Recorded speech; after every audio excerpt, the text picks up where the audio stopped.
She stood at the edge of the broken wagon wheel, hands shaking when the first rider's shadow crossed the dirt road behind her, and a voice she'd never heard before said low and rough, "Ma'am, you shouldn't be out here alone." Amelia Carter turned chin lifted, wrench still gripped tight in her palm. "I'm not like other women," she said. "I don't need protecting." The stranger's eyes narrowed on her unreadable dangerous. And somewhere behind that unreadable stare, something shifted. "That's exactly," he said quietly, "why I need to know you." Before we go any further into Amelia and Ethan's story, if you're the kind of person who believes real love isn't about being rescued, it's about being understood, hit that subscribe button right now and drop a comment telling me what city you're watching from tonight. I read every single one, and I want to know how far this story has traveled. Now let's go back to where it began. The people of Blackwater Creek had 100 different ways of saying the same thing about Amelia Carter, and none of them were kind. She was too stubborn, too outspoken, too educated for her own good. The women at the mercantile lowered their voices when she walked past, not because they respected her, but because they didn't know what else to do with a woman who didn't apologize for herself. The men tipped their hats out of habit, not respect. And more than one had told her outright that she'd end up old and alone if she didn't learn to soften herself for a husband. Amelia had stopped flinching at those words a long time ago. At 27, she had spent most of her life being told who she should become, and most of her life quietly refusing. Her father had never once asked her to be anyone but herself, while other girls in town learned needlework and hosting. Amelia sat beside him at the ledger desk of Carter's trading post, learning columns and totals, learning how a business survived and how it died. He taught her to read a contract line by line twice, because men who wrote contracts counted on women not reading them at all. The day you stop asking questions, he used to tell her, is the day someone starts taking advantage of you. She never stopped asking questions. She learned to repair a wagon axle before she learned to dance. She could ride bareback through the ravines outside town faster than any of the boys who used to tease her for it. She negotiated freight prices with men twice her age and left them blinking, unsure how they'd lost the exchange. And when someone, usually a man, usually smiling in that particular way that expected her to shrink, told her she ought to try harder to be like other women, she gave them the same 6 words every time. "I'm not like other women." She said it like armor. She said it like a wall.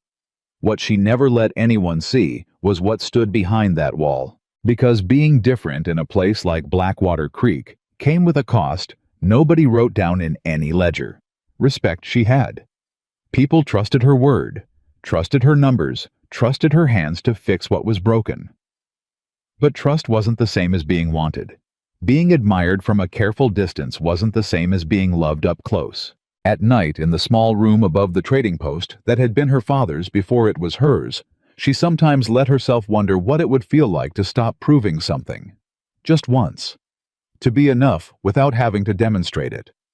She never let herself wonder for long. Her father died in the spring, quietly in his sleep, the same way he'd lived without asking anyone for anything. And in his will, written in his own steady hand, he left her 2 things: the trading post in the town of Willow Ridge, 3 days' ride from Blackwater Creek, and a single line that she read so many times, the paper had begun to soften at the fold. You were never the wrong kind of woman. The world was just too slow to catch up to you. She packed the wagon herself, loaded the crates herself, turned down her uncle's offer to send one of his hired men along for her own good, because she had heard that phrase her whole life and had learned exactly what it usually meant, not protection, but control dressed up as kindness. "I'll manage," she told him. "Amelia, it's 3 days through open country." "I know the country. It's not the country I'm worried about." She didn't ask what he meant. She already knew. A woman traveling alone was an invitation in the eyes of certain men, and she had spent her whole life being underestimated by exactly that kind of man. She would rather take her chances with the road than spend 3 days pretending to need an escort she didn't. The first 2 days went exactly as she'd planned. Clear skies, good ground, the horses steady beneath her, the trading post ledgers wrapped in oilcloth in the back of the wagon, along with the last of her father's letters. the ones she hadn't been able to make herself burn or keep properly filed, so they simply rode along with her, unresolved the way grief does. It was the third day when everything went wrong. The trail narrowed into a canyon pass an hour before sundown, the kind of stretch where the walls rose up close on either side and the light dropped fast, like someone had pulled a curtain. The wagon hit a rut she hadn't seen hidden under a drift of loose shale, and the front wheel cracked with a sound like a gunshot. The wagon lurched. Amelia grabbed the rail hard enough to bruise her palm, and the horses spooked sidestepping, nearly dragging the whole rig into the ditch before she hauled the reins tight and got them still. For a moment she just sat there, heart-slamming sweat cold on the back of her neck. Then she climbed down to look. The wheel wasn't just cracked. 2 spokes had shattered clean through, and the iron rim had bent enough that it wouldn't turn true even if she managed a temporary fix. She crouched in the dirt, ran her fingers along the splinters, and felt something in her chest that she refused to name as fear. She was 3 days from Blackwater Creek, still the better part of a day from Willow Ridge, alone on a canyon trail with the sun sliding fast behind the rock walls, and no one who knew exactly where she was. "All right," she said out loud, mostly to steady her own voice. "All right, think." She had tools. She had a spare length of iron strap in the toolbox her father had packed for her without her asking. Of course he had. He'd always known she'd need it, even when she insisted she wouldn't. She had 2 hours of daylight left, maybe less. She got to work. She was still on her knees in the dirt, wrench in hand, sweat sticking her hair to her temple when she heard the horses. Not her horses, others. 3 of them coming down the canyon trail from the direction she'd already traveled, moving at an easy pace that somehow felt worse than if they'd been galloping. Amelia's hand found the wrench, again gripped it tighter than a tool has any right to be gripped, and she stood putting the broken wagon at her back. The men who came around the bend were not what she'd hoped for. 3 riders, dust-covered, the kind of men who wore their hats low, not for the sun, but for the shade it gave their eyes. The one in front reined up first, looking her over slow. The way a man looks over livestock he's deciding whether to bid on. "Well now," he said, "ain't every day we find a woman broke down out here all by her lonesome." "I'm not broken down," Amelia said. "I'm repairing my wagon. There's a difference." The man smiled, and it didn't reach anywhere near his eyes. "That's so." The 2 behind him didn't dismount. One of them spat into the dirt and said something low to the other that made them both laugh, and Amelia felt the sound of that laugh crawl straight down her spine.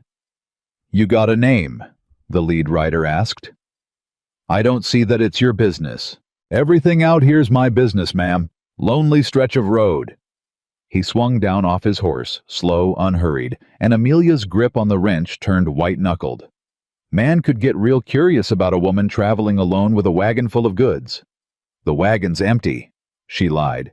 "Trading post supplies already sold." "Funny," he said, stepping closer. "Because I heard Carter's girl was coming through with a full load heading for Willow Ridge to take over her daddy's post." His eyes flicked to hers, and something cold settled behind them. "Reckon that's you." Amelia went very still. "You know who I am." "Everybody round these parts knows the name Carter." He tilted his head. "Especially fellas who work for Mr. Whitfield." The name meant nothing to her, and everything in his tone told her it should have. "Who's Whitfield?" "Man who's real interested in that land your daddy left you," the rider said. "Man who don't much care for a woman sitting on a deed he's already made plans for." He took another step close enough now that she could smell the whiskey and horse sweat on him. "Might be easier for everybody if you just kept on riding. Past Willow Ridge. Past all of it." "That land belonged to my father," Amelia said, and her voice came out steadier than she felt. "It's mine now, legally. There's nothing to discuss." "There's always something to discuss." His hand closed around her wrist before she saw it coming, wrenching the tool from her grip and tossing it aside into the dirt like it was nothing. Especially with a woman who don't know when to be scared. Amelia's pulse roared in her ears, but she didn't step back, didn't look away. "Let go of me," Or what? That was the exact moment the fourth rider came around the bend behind them and everything changed. He didn't announce himself. He didn't call out a warning. He simply rode into the clearing at a pace that made all three men turn, and something about the way he sat his horse, easy and unbothered, made even the lead rider's grip on Amelia's wrist go slack. "Evenin'?" the newcomer said like he'd stumbled onto nothing more than a friendly gathering. But his eyes weren't friendly at all. They moved once fast, taking in Amelia's face. Her wrist still caught in the other man's hand, the wrench thrown into the dirt, and something in his jaw went tight. "This ain't your business, Walker," the lead rider said.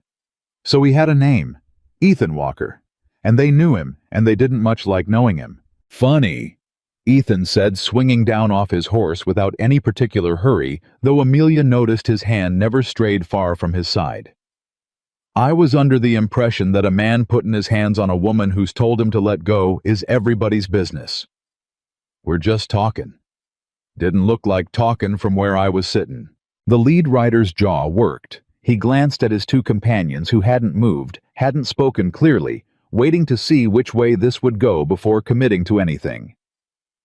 "You want to start something out here, Walker, over some woman you don't even know?" "Don't need to know her," Ethan said. "To know a man shouldn't be grabbing her wrist like she's cattle." His voice hadn't risen at all, and somehow that was worse, more final, than if he'd shouted.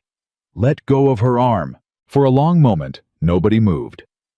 Amelia stood frozen between them, wrist still trapped, feeling the tension stretch tight enough to snap, and then slowly the man's fingers loosened, and her arm was free. She stepped back immediately, putting distance between herself and all three riders, rubbing at the raw mark already rising on her skin. "Tell Whitfield," Ethan said, "that if his men can't ride through this county without harassing women on the road, he can find himself some new men. This ain't over," the lead rider muttered, swinging back up onto his horse. "Wasn't planning on it being," Ethan said evenly, "but it's over for today." The three riders turned their horses and rode back the way they'd come, and Amelia watched them go until the sound of hooves faded into the canyon silence, and only then did she let herself breathe.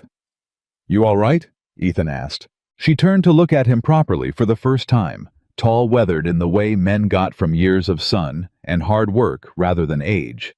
A stillness to him that felt less like calm and more like something held very carefully in place. "I'm fine," she said, and heard how thin her own voice sounded. "You don't look fine. I said I'm fine." The words came out sharper than she meant them, pride snapping back into place like a shield she'd nearly dropped. She bent down and retrieved the wrench from the dirt, gripping it again, grounding herself in the familiar weight of it. "I had it handled." Something flickered across his face, not quite a smile, not quite disbelief. 3 armed men and a busted wagon wheel. "That your definition of handled?" "I was working on the wheel before they showed up. And the 3 men?" "I would have managed." He studied her for a long moment, and Amelia had the distinct uncomfortable feeling of being read like a ledger. Every column, every total, every place where the numbers didn't quite add up to what she was claiming. "You always this stubborn?" he asked. "Or is today special?" "I'm not like other women," she said, and it came out from pure habit, before she could stop it, the same 6 words she'd used 1,000 times as armor. Ethan's eyebrows lifted slightly. "No," he said. "Reckon you're not." Something about the way he said it, not mocking, not doubtful, just quietly certain, caught her off guard enough that she didn't have a response ready. He crouched down beside the wagon wheel, running his hand along the broken spokes, much the way she had, and let out a low breath. "This ain't getting fixed tonight. Not out here. I have a spare strap. That'll hold it crooked for maybe a mile before it snaps again, and it'll snap somewhere worse than here." He looked up at her. "My ranch is 20 minutes that way. I've got a wheelwright works for me tools, a barn with a roof on it. You can get this fixed proper in the morning and be back on the road by noon." Amelia's instinct, old well-worn automatic, was to refuse. She had learned never to depend on a stranger's kindness, because kindness so often came with strings nobody mentioned until it was too late to cut them. I appreciate the offer, she said, but I'll manage on my own. Ma'am, the sun's near gone. You got a busted wheel, no shelter, and 3 men who now know exactly who you are and where you're headed. His voice stayed level, no pressure in it, just plain fact, laid out like a hand of cards. I'm not trying to talk you into anything you don't want. I'm telling you what's true. Amelia looked at the canyon walls, at the light dying fast overhead, at the wagon wheel that was, if she was honest with herself, well beyond anything a strap of iron could fix tonight. I don't need saving, she said quietly, and it wasn't quite a refusal anymore. It was something closer to a confession. Ethan's expression didn't change, but something in his eyes did. Didn't say you did. He stood brushing dirt from his knees. I said you need a barn and a wheelwright. Ain't the same thing as needin' savin'. She almost smiled. Almost. Fine, she said. One night. One night, he agreed. He helped her unhitch the horses from the broken wagon. She noticed he asked, before touching anything, waited for her nod before he moved, and she noticed herself noticing that, filing it away, the way she filed everything, cautious and precise. They left the wagon itself where it stood wheelside propped against a boulder, and rode the rest of the way with her mounted on one of the freed horses, and Ethan riding just ahead, setting an easy pace, checking back over his shoulder more than once like he expected her to vanish if he looked away too long. They hadn't gone far when the wind shifted and Amelia felt the temperature drop hard enough to raise gooseflesh on her arms. Overhead, the last strip of orange light was swallowed by a wall of gray cloud rolling in fast from the west. Storm, Ethan said more to himself than to her, and nudged his horse into a faster clip. Wasn't supposed to move in till mornin'. It never asks permission, Amelia said, and he glanced back at her with something that might have been the beginning of a real smile. The first fat drops of rain hit just as the ranch house came into view, low sturdy lantern light already glowing gold in 2 of the windows, smoke rising from the chimney into the darkening sky. It was, Amelia thought, despite herself, the kind of place that looked like it had been built by someone who intended to stay, not someone passing through. A man came out onto the porch as they rode up, older, weather-carved, wiping his hands on a rag. He took one look at Amelia, and then a longer look at Ethan, his expression shifting into something guarded. "Who's this?" the man asked. "Miss Carter," Ethan said, swinging down off his horse. "Wagon wheels busted out on the canyon road. She'll stay the night, head out in the morning once Samuel's fixed it." The older man's eyes narrowed just slightly, just enough that Amelia caught it. "Carter," he repeated. "As in the trading post, Carter." "That's right," Amelia said, lifting her chin, already bracing for whatever came next. "Huh." The man looked at Ethan again, something unspoken passing between them, and then he turned and went back inside without another word. "That's Cole," Ethan said, like it explained anything at all. "Foreman. He's not much for talking to strangers. He knew my name," Amelia said, "before I said it. Word travels." "What kind of word?" Ethan didn't answer right away, and the silence told her more than any answer would have. He led her horse toward the barn instead, and she followed, feeling the first real prickle of unease she'd felt since the storm rolled in, not from the weather this time. Inside, out of the rain, a young man with sawdust on his sleeves came forward to take the horses, and Ethan gave him quiet instructions about the wagon, about first light, about the wheel. Amelia stood near the barn door, arms wrapped around herself, watching rain streak down in silver lines past the lantern light, and tried to piece together what Cole's reaction had meant. "You gonna tell me," she said when Ethan came back to her side, "why your foreman looked at me like I was trouble walking in the door?" Ethan was quiet for a moment, weighing something. "Whitfield's been trying to buy up land along the Willow Ridge Road for near a year now," he said finally. "Mine included. He's made offers 3 times. I've turned him down 3 times. Amelia felt something cold settle in her stomach. "And my father's trading post sits right on that road, right at the crossing point from what I understand. Whoever controls that land controls the freight route into Willow Ridge." He met her eyes. "Man like Whitfield doesn't like being told no. Not by me, not by anybody." "So those men on the canyon road weren't an accident," Ethan said. "I'd bet my ranch on it. Amelia's mind raced back through everything her uncle's warning about the road. The strange insistence that she take an escort, the timing of the wheel breaking in a spot with no witnesses. She had told herself it was bad luck. Now she wasn't sure luck had anything to do with it. "I need to get inside," Ethan said, seeing something shift in her face. "You're soaked through, and you look like you're about to fall over. Whatever Whitfield wants, it isn't going to get solved standing in a barn at midnight." He was right, and she hated that he was right, and she followed him toward the house anyway, because there was nothing else sensible to do. Inside the ranch house was plain but warm, a fire already burning low in the front room, and Ethan poured coffee into 2 tin cups, without asking if she wanted any, setting one down in front of her at the table, like it was simply understood. "Thank you," she said, and meant it, and hated a little that she meant it, because gratitude felt dangerously close to dependence, and she had spent her whole life avoiding both. "You don't have to thank me for coffee. I'm not used to people doing things for me without wanting something back." Something crossed his face, not offense, but recognition, like she'd said something that landed closer to home than she knew. "Yeah," he said quietly. "I know that feeling." She studied him over the rim of her cup. "You gonna tell me what that means, or is that a story for another night?" He was quiet long enough that she thought he wouldn't answer at all. "I was engaged once," he said finally. "Long time ago, woman named Sarah. We were gonna build this ranch together. That was the whole plan, the whole reason I bought this land in the first place."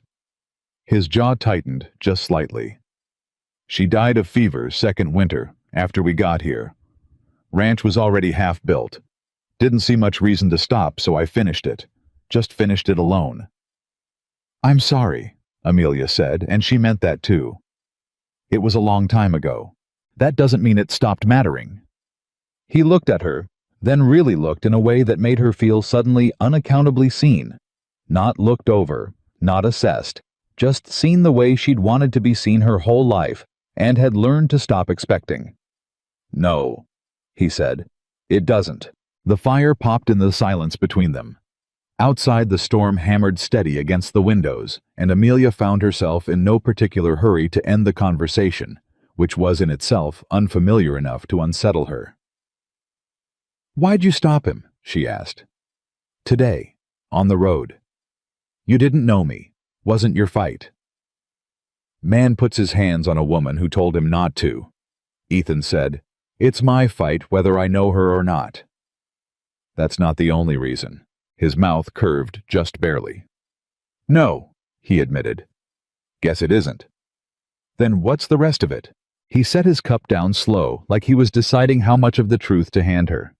"You were kneeling in the dirt fixing that wheel yourself before those men ever showed up," he said. "Most folks, man or woman, would have been sitting there waiting for somebody to come along and save 'em. You were already working the problem." He shook his head slightly. "Don't see that much. Figured it was worth stopping for." Amelia didn't know what to say to that, so she said nothing, and the silence between them stretched out comfortable instead of strained, which was its own kind of surprise. "You should sleep," Ethan said eventually. "Long day tomorrow, getting that wheel sorted, getting you back on the road. I don't want to be a burden on your household." "You're not." He stood banking the fire down for the night. "Cole'll grumble about it. Cole grumbles about everything. Don't mean anything by it." She followed him down a short hallway to a small guest room, plain but clean, a quilt folded at the foot of the bed that looked hand-stitched careful. He paused at the door. "Amelia," he said the first time he'd used her given name, and it landed somewhere in her chest she didn't examine too closely. "Whatever Whitfield's planning, you're not facing it alone tomorrow. I don't care what your daddy's trading post looks like on a deed. Nobody rides into a woman's life with 3 armed men and gets to call that a fair fight. You don't owe me anything, Mr. Walker. Didn't say I owed you anything." His eyes held hers, steady, unshakable, in a way that made something in her chest go tight and unfamiliar. "Said I wasn't letting it happen." She wanted to argue. It was instinct reflex, the same wall she'd built her whole life out of the same 6 words. "I'm not like other women. I don't need help. I don't need anyone." But standing there, rain hammering the roof wrist, still faintly aching from a stranger's grip. Warmth from a fire she hadn't built herself still clinging to her skin, she found for the first time in longer than she could remember that she didn't reach for the wall at all. "Good night, Mr. Walker," she said instead. "Ethan," he corrected softly. "Good night, Amelia." He turned to go and stopped just before the doorway, like something had caught in his throat that needed saying before the night closed over it. "For what it's worth," he said, not quite turning around. "I meant what I told that man on the road. You're not the kind of trouble Whitfield thinks you are." "What kind am I then?"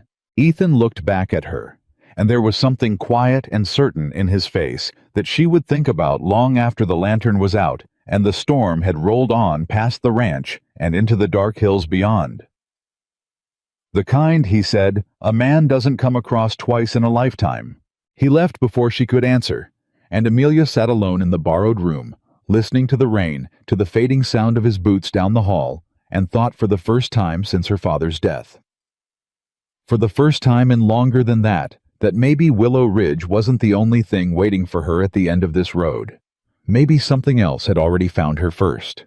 And 3 days' ride away in an office lit by lamplight, a man named Whitfield sat reading a telegram his men had sent from the canyon road, his jaw tight with fury at the news that Carter's daughter hadn't been alone after all, and that Ethan Walker, of all men in the territory, had put himself squarely between Whitfield and the land he intended to have. He crumpled the telegram slowly in one fist. "Then we do this the harder way," he said to the empty room, and reached for a fresh sheet of paper and began carefully to write. The letter left Whitfield's office before dawn, carried by a rider who didn't ask what was inside it and knew better than to. By the time the sun cleared the ridge above the Walker Ranch, 3 new plans were already in motion, and not one of them involved anything as simple as another attempt on the canyon road. Amelia woke to the smell of coffee and the sound of hammering coming from the barn, steady and rhythmic. And for one disoriented moment, she forgot where she was. Then it came back to her, the broken wheel, the storm. The man who'd told her she wasn't the kind of trouble anyone forgot. She dressed quickly and found Cole already at the stove, scowling at a pot like it had personally wronged him. "Walker's out with Samuel," he said without turning around. "Wheel's near done. You'll be back on the road by midday like he promised." "You don't have to sound so pleased about it." Cole turned then, and there was nothing playful in his face. "Ma'am, I got no quarrel with you personal, but I've worked this ranch 9 years, and in 9 years I ain't seen Whitfield's men ride this close to Walkerland unless they were looking to start something." He set a cup down in front of her, harder than necessary. "Yesterday they found something worth riding for. They found me. They found the Carter name," Cole said, "which is the same thing as finding trouble, far as Whitfield's concerned." Amelia wrapped both hands around the cup, more to steady herself than to warm them. "Tell me what you know, Cole. All of it. I'm not a woman who does well with half a story." He studied her a long moment, the same measuring look he'd given her the night before, and something in it shifted not quite trust, but the beginning of it. 2 years back, Whitfield tried to buy the old Hargrove spread east of here, Cole said. Hargrove wouldn't sell.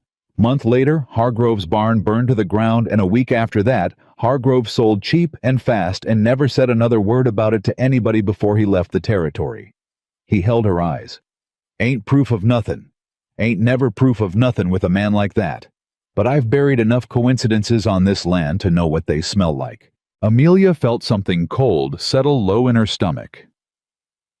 "You think he means to do the same to me?" "I think," Cole said, "that you're sitting on the one piece of land between here and Willow Ridge he doesn't already control, and men like Whitfield don't much care for holes in a map." The barn door swung open before she could answer, and Ethan came in with sawdust on his sleeves, and a look on his face that told her he'd heard at least the tail end of the conversation. "Wheel's fixed," he said. "Samuel reinforced the spokes doubled case you hit rough ground again." He glanced at Cole, some silent exchange passing between them, and then back to Amelia. "I'm riding with you to Willow Ridge." "That's not necessary." "Wasn't asking." "Mr. Walker." "Ethan," he corrected again, patient but immovable. "And I wasn't asking your permission, Amelia. I was telling you what's happening.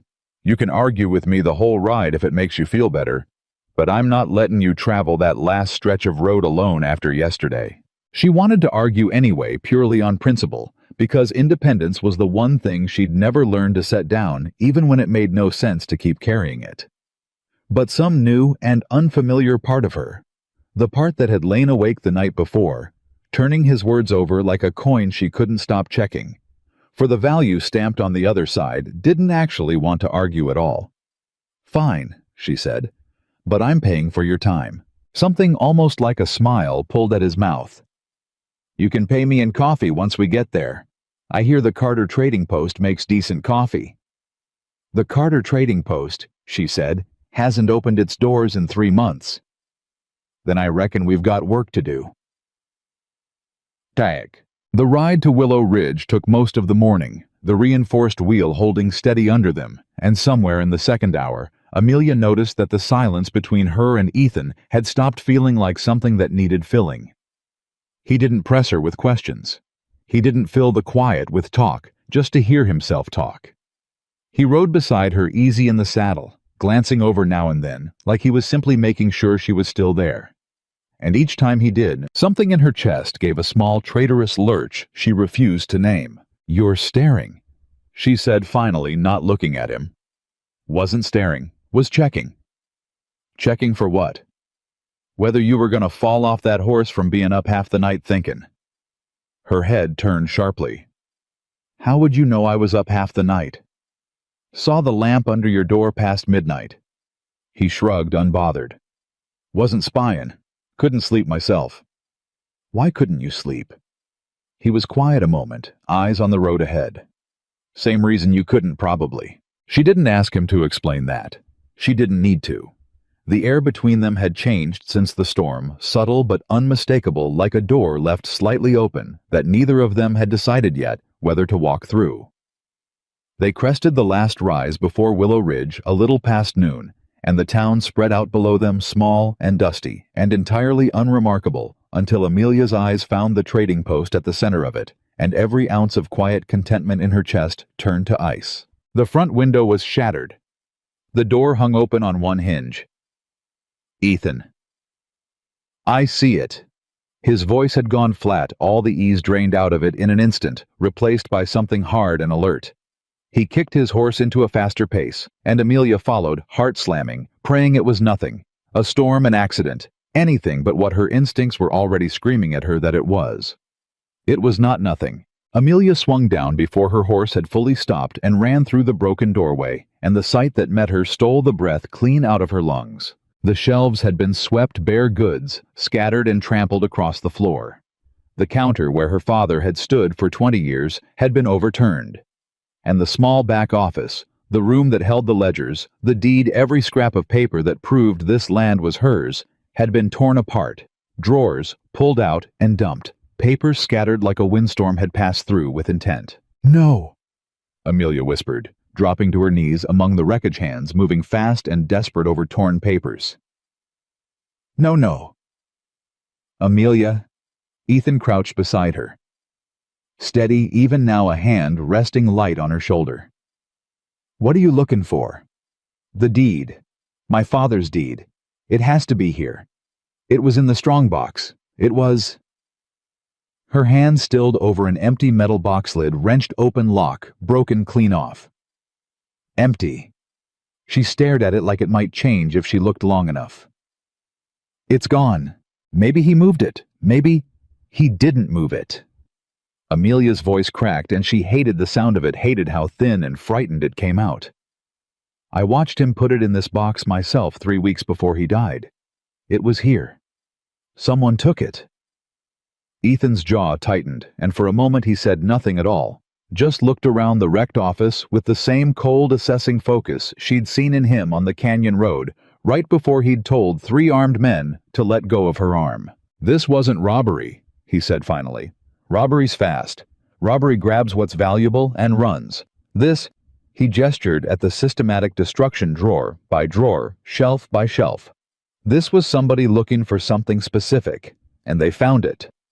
The deed proves the land is mine," Amelia said, her mind racing now, fear curdling fast into something sharper. Without it, it's your word against whoever decides to challenge your claim. Ethan's eyes met hers grim. And I'd bet every head of cattle I own that Whitfield already knows exactly what's missing from that box. A voice came from the doorway before Amelia could answer. Miss Carter. She turned to find an older woman standing in the broken frame wringing her hands, eyes darting nervously between Amelia and Ethan. I saw the wagon come in. Wanted to make sure heavens is everyone all right. Mrs. Dawes, Amelia said, recognizing the woman who ran the boarding house 2 doors down. What happened here when 3 nights passed, Mrs. Dawes said, lowering her voice like the walls themselves might be listening. Heard glass breaking round midnight. By the time anybody worked up the nerve to look, whoever did it was long gone. She hesitated, glancing over her shoulder like she expected to be overheard. There's talk in town, Miss Carter. Ugly talk. What kind of talk? That your daddy owed money he never paid. That the land's not rightly yours to claim at all. Mrs. Dawes's eyes flicked toward Ethan, wary of him, too wary of everything. Mr. Whitfield's been in town twice this week, talking to the council, saying he's got paper to prove it. Amelia felt the floor tilt beneath her, though she hadn't moved an inch. That's a lie. My father never owed Whitfield a cent in his life. I'm only telling you what's being said, Mrs. Dawes said, apologetic and frightened in equal measure. Whitfield's got money, Miss Carter, and money talks louder than truth in this town, more's the pity. She wrung her hands once more and retreated back through the broken door, clearly wanting no further part of whatever was coming. Silence settled over the wrecked office once she'd gone. Amelia sat back on her heels amid the scattered papers, and for the first time since the wagon wheel had cracked on the canyon road, she felt something dangerously close to despair clawing up through her chest. They're going to say I have no claim, she said quietly. No deed, no proof. Just my word against a man with money enough to buy whatever proof he wants. Not while I'm standing here, they won't. Ethan, this isn't your fight. Said that already back on the canyon road, he said, and there was something fierce beneath the calm, now something that made her look up at him properly. Wasn't true then either. He held out a hand and helped her to her feet amid the wreckage. Your father kept a ledger, didn't he? Recorded the property? The transactions, everything. Yes, but where? Amelia's mind raced back, sorting frantically through memory.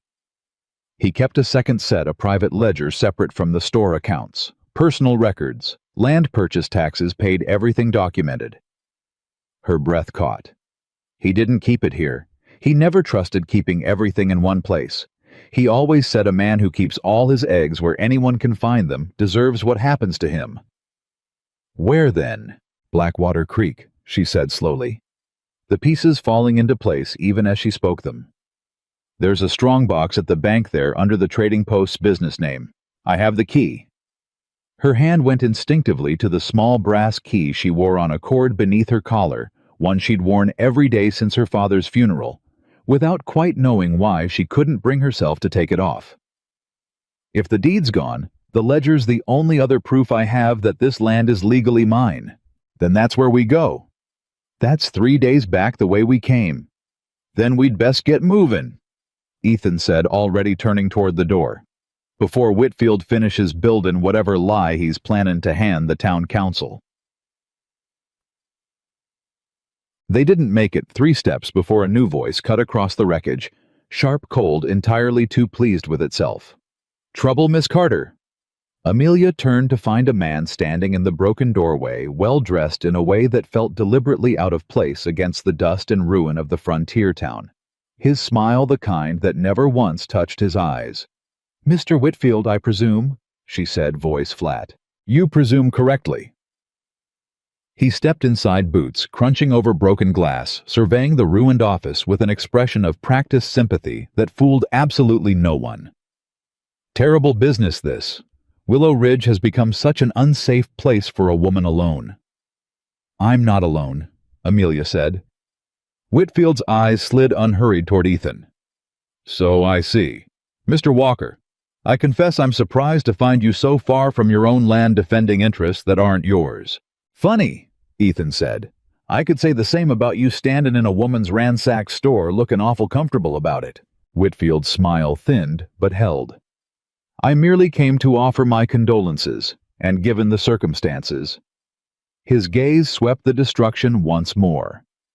Perhaps a practical solution. This land carries debts, Miss Carter.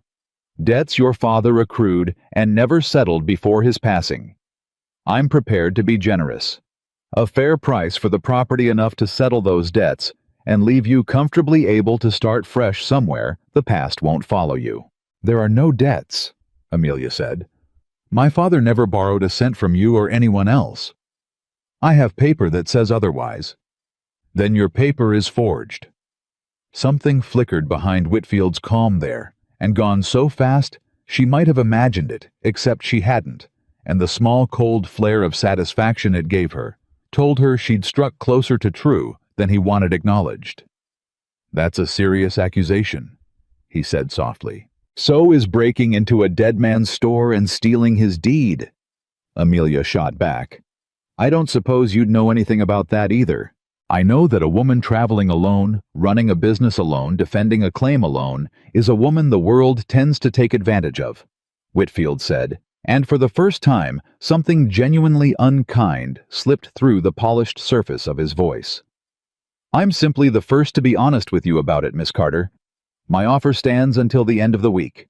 After that, I'll be forced to pursue the debt through the courts, and I promise you, courts favor documentation, not sentiment. Get out of my store, Amelia said. Whitfield inclined his head unbothered, already turning for the door. He paused at the threshold, glancing back at Ethan with something almost pitying. You're a good man, Walker, from what I hear. Loyal to a fault, but loyalty to a losing cause is still just losing. He tipped his hat, mockingly polite. Do consider stepping back before this gets any messier than it already has. He left without waiting for a response. Boots crunching away over broken glass and scattered goods, and Amelia stood in the wreckage of her father's life's work, shaking with a fury so complete it left no room for the fear that had gripped her only minutes before. He's lying, she said. About everything. I know he is. I believe you, Ethan said. But believing you and proving it to a judge are two different animals, and Whitfield knows the difference better than anybody. He looked at the destroyed office once more, something hardening in his expression. We ride for Blackwater Creek, today. Now if we can manage it, the sooner we've got that ledger in hand, the sooner his paper stops meaning anything. Ethan, your ranch. Cole can run the ranch a few days without me falling apart. Man's been doing it longer than I've owned the place practically. He met her eyes, steady, certain. I'm not leaving you to face this alone, Amelia. Not after what I just watched that man try to do to you, standing in broad daylight, smiling the whole time like he was doing you a favor. She wanted to argue out of habit more than conviction now, but the words wouldn't come. Somewhere between the canyon road and the wreckage of her father's store, she had stopped being entirely certain she wanted to fight him on this. Thank you, she said, instead quiet, and meant it more than she'd meant anything in longer than she could remember. They rode out within the hour, taking only what supplies could be gathered fast, leaving the wrecked trading post boarded up as best they could manage with Mrs. Dawes's nervous promise to keep an eye on it. The road back toward Blackwater Creek stretched long and dust-pale ahead of them, and Amelia rode in silence for the first mile, mind churning through every version of the fight ahead. You've gone quiet, Ethan observed. I'm thinking. About the ledger. About all of it. She glanced at him. My whole life people have told me I take on too much by myself, that I don't know how to let anyone help me. I used to think that was a compliment in disguise, that needing no one meant I was strong. She looked back at the road ahead. Now I'm sitting here realizing that if you hadn't come around that bend yesterday, I might already have lost everything my father built. And I don't know what to do with that. Don't have to do anything with it, Ethan said. Just have to let it be true. That easy. Didn't say it was easy. Said it was true. He looked over at her, something gentle in his face, despite the hard set of his jaw. Being strong enough to fix a wagon wheel yourself, and being too proud to let somebody stand beside you when 3 armed men show up, Those aren't the same kind of strength, Amelia. One of 'em's real. The other's just fear wearing a brave face." She didn't answer right away, turning his words over the way she turned over everything careful and thorough. "That's a hard thing to hear from a man I've known 2 days. Didn't say it to be easy. Said it 'cause it's true, and 'cause I think somewhere under all that armor you already know it."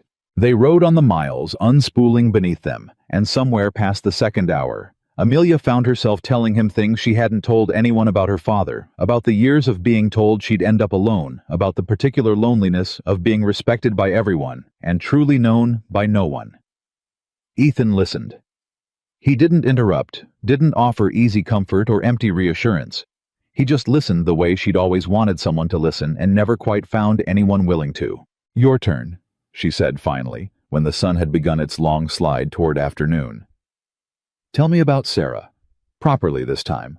Not just the ending." Something crossed his face. Old grief worn smooth at the edges by time, but never fully healed. "She was gentle," he said. "Gentlest person I ever knew. Used to say I worked too hard, worried too much, needed to slow down, and actually live in the life I was buildin' instead of just buildin' it." He paused. "She wasn't wrong. I've spent 8 years since she died proving her right matter-of-fact buildin' a ranch, workin' the land, and never once stoppin' long enough to actually live in it. Until now." He glanced at her, something quiet and searching in his eyes. "Startin' to feel that way, yeah." The moment stretched warm and unguarded, and Amelia felt her pulse quicken in a way that had nothing to do with fear or Whitfield or anything on the road ahead of them. It was the sound of hoofbeats, fast, many closing distance, that shattered it apart. "Riders," Ethan said, all softness gone from his voice in an instant, replaced by that same hard alertness from the canyon road. "Coming up fast behind us." Amelia's heart slammed. "Whitfield's men?"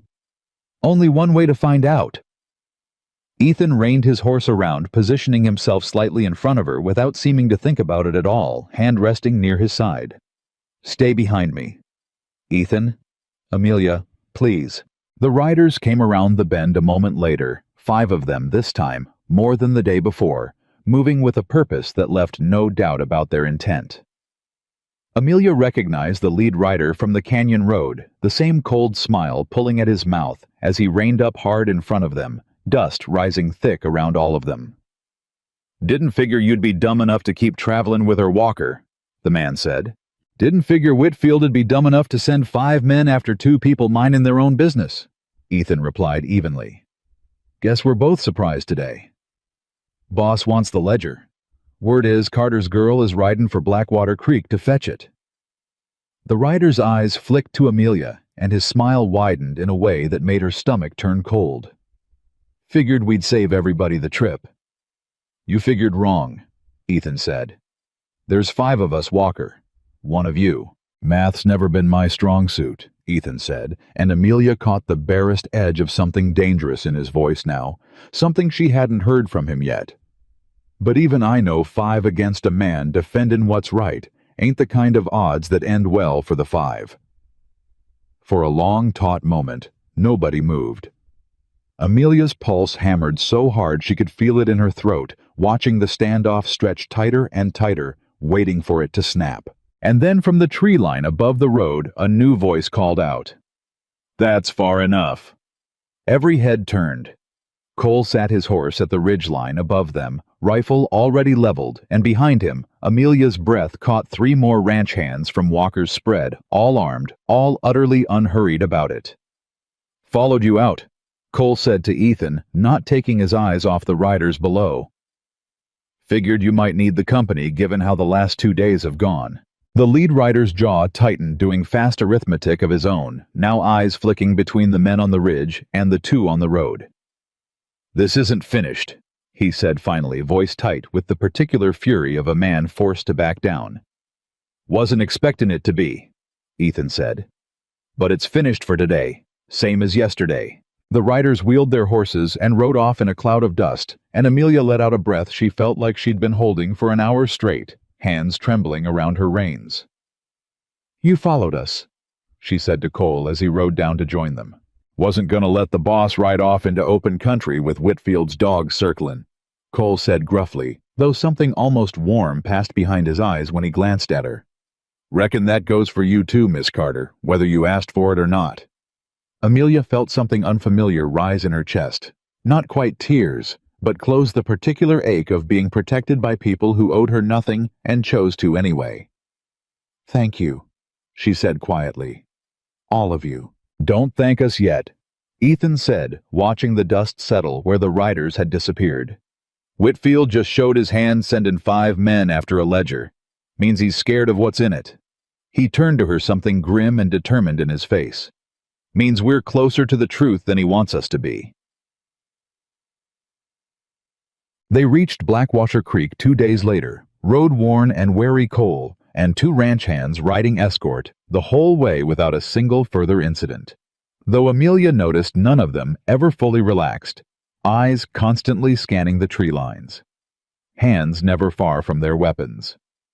The bank was a squat brick building at the center of town, and the manager, a nervous, balding man named Pruitt, went pale the moment Amelia gave him her name.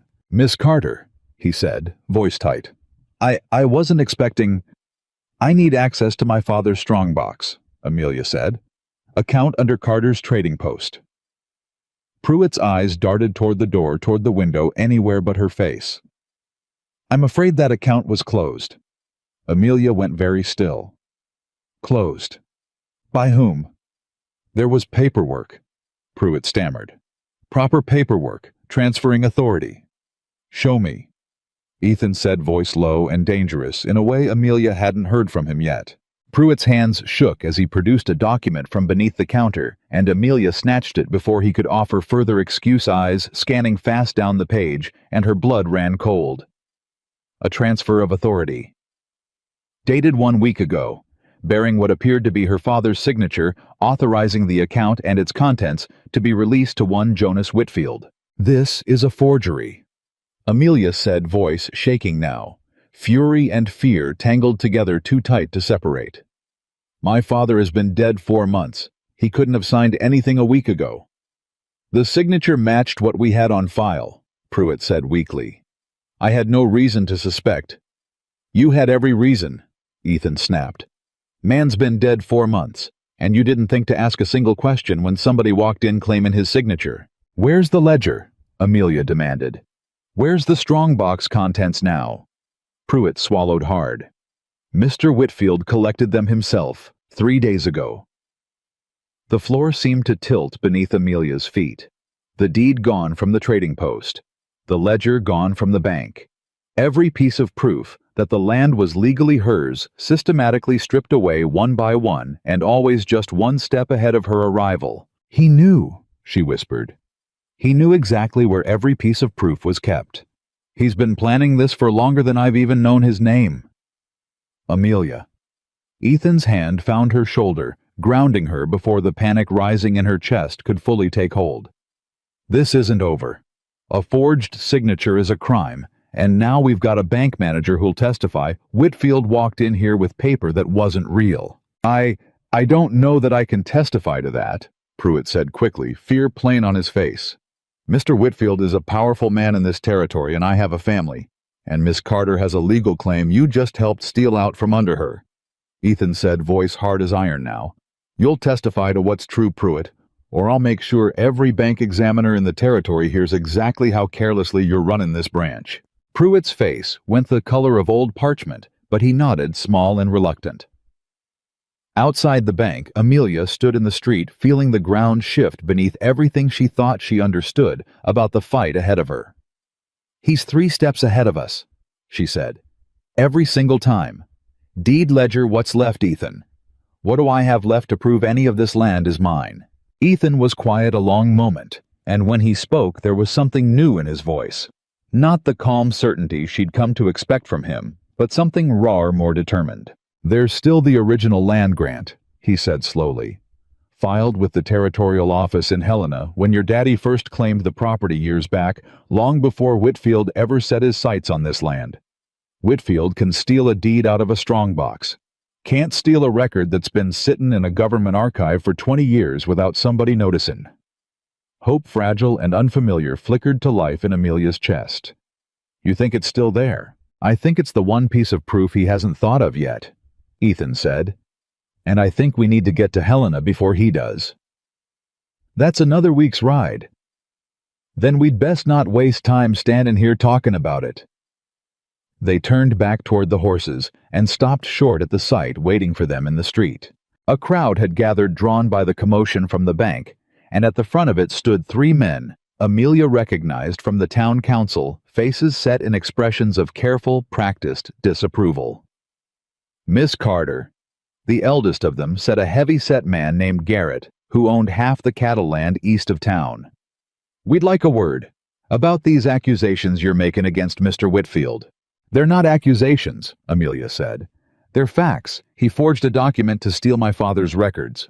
That's a serious claim to make against a man who's done more for this territory's growth than near anybody else in it, Garrett said, and something in his tone made Amelia's stomach tighten with dread. There's also been some talk, Miss Carter, about the nature of your travels these past days. Riding alone with Mr. Walker, staying at his ranch, unmarried and unchaperoned. Amelia felt heat rush to her face, fury and humiliation tangled together. My reputation is not the matter at hand here, Mr. Garrett. A crime has been committed. Perhaps, Garrett said. Or perhaps a woman traveling the territory unescorted, making wild accusations against respected businessmen, is exactly the kind of behavior that gives this council pause about her fitness to hold property at all. The words landed like a physical blow, and Amelia understood with sudden and sickening clarity exactly what Whitfield had done. He hadn't just stolen her proof. He'd spent days poisoning the well behind her quietly, carefully, so that by the time she returned to fight for what was hers, the fight itself would already be framed as evidence against her. That's enough. Ethan's voice cut across the gathering crowd, low and furious, in a way Amelia hadn't heard from him before. This woman had her father's store broken into, his deed stolen, and a forged document used to rob a bank account, and you're standing here talking about her reputation. Careful, Walker, Garrett said. Your own standing in this territory isn't beyond question either, getting this tangled up in a Carter family dispute. That's none of your concern. Made it my concern the moment I watched three of Whitfield's men grab her by the wrist on an open road. Ethan shot back. And I'll keep making it my concern until this territory remembers that a woman doesn't lose her rights to her own property just because some men in this town find her too inconvenient to defend. A murmur rippled through the crowd, some faces sympathetic, more of them wary, unwilling to plant a flag against a man with Whitfield's money in reach. Garrett's jaw tightened. This isn't finished, Miss Carter. The council will be reviewing the legitimacy of your claim given the circumstances.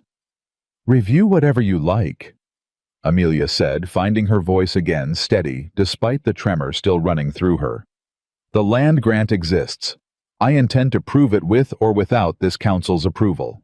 She turned and walked toward the horses without waiting for a response. Spine straight, chin lifted, every ounce of the old armor back in place, though this time, for the first time, it didn't feel quite so lonely to wear it. Knowing Ethan fell into step right behind her, close enough that she could feel the steady, unshakable presence of him at her back. They're going to try to take it, she said quietly once they were out of earshot of the crowd. Not just through Whitfield's lies, through the town itself, through people who've known my family for years deciding all at once that I'm not worth defending. Not all of them, Ethan said. Cole didn't hesitate. Neither did the men who rode with us. There's more people in your corner than you're counting right now, Amelia. You're just so used to fighting alone you forget to look for 'em. She glanced at him, something in her chest aching in a way that had nothing to do with fear. Is that what you are? Someone in my corner? Ethan stopped walking, and so did she. And for a long moment, the noise of the town seemed to fall away entirely, leaving only the two of them standing in the dust, closer than either of them had quite meant to stand. Amelia, he said, quiet and rough. I rode 3 days out of my way, put my own men between you and armed strangers twice now, and I'm fixin' to ride another week to Helena to help you prove a claim that isn't even mine to fight for. His eyes held hers steady and unflinching. I think we're well past me just being in your corner. Her breath caught. Then what are you? He didn't answer right away, And something in the silence between them felt heavier than any words could have, until Cole's voice broke through from down the street, calling that the horses were ready, and the moment folded itself carefully away, unfinished waiting. "Helena," Ethan said instead, stepping back, though something lingered in his eyes that told her the question hadn't gone anywhere at all. "Let's go prove that land's yours. We'll finish this conversation after." Amelia nodded throat tight and turned toward the horses, and didn't see the rider watching from the mouth of the alley across the street, didn't see him wheel his horse and disappear at a hard gallop toward the road that led eventually to Whitfield's office. By the time Amelia and Ethan's small party cleared the edge of Blackwater Creek, Whitfield already knew exactly where they were headed, and exactly how much time he had left to make sure they never arrived. He folded the fresh telegram slowly, expression unreadable, and reached for his hat. "Helena," he murmured. "Then I suppose it's time I paid the territorial office a visit myself." The telegram found them 2 days into the ride toward Helena, delivered by a rider Cole had posted at the last relay station, specifically to watch for word from the ranch. And the moment Ethan read it, Amelia watched every ounce of color drain out of his face. "What is it?" she asked. "Barn's on fire," he said, voice tight and controlled in the particular way she'd already learned meant he was holding something back by pure force of will. "Cole's message says it started 2 nights ago.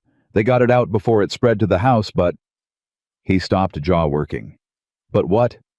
"But it didn't start on its own," he said. "Barn fires don't start on their own in the middle of a wet spring, Amelia. Not without help."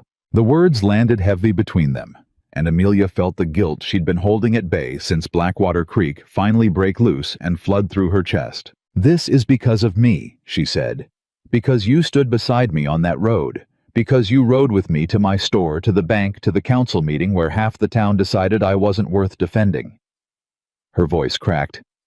"Whitfield can't touch me directly without making himself look guilty, so he's going after everyone standing near me instead." "Amelia, you should go back," she said, the words tumbling out fast now, urgent before she lost the nerve to say them. "Your ranch needs you. Your men need you. I can finish this myself. I can ride to Helena alone. I can—" "Stop." Ethan's voice cut through hers, not sharp, but absolutely immovable. "Just stop for a second." She stopped, breath ragged, and looked at him. "You think I don't know what I signed up for when I stepped off my horse on that canyon road?" he said. "I knew exactly what kind of man Whitfield was before you ever showed up in my life. Knew it, and stayed clear of his business for 2 years, because it wasn't mine to get tangled in." His eyes held hers steady, despite the fear she could see flickering underneath. "I chose to make it mine. Nobody forced my hand. Not you. Not anybody." "But your barn. Cole put the fire out. Nobody was hurt. My men are watching the property close now, armed and ready for whatever comes next." He reached out, took her hand, careful, like he was giving her every chance to pull away if she wanted to. She didn't. "A barn can be rebuilt, Amelia. What Whitfield's trying to steal from you can't be unstolen if we don't get to Helena before that hearing date."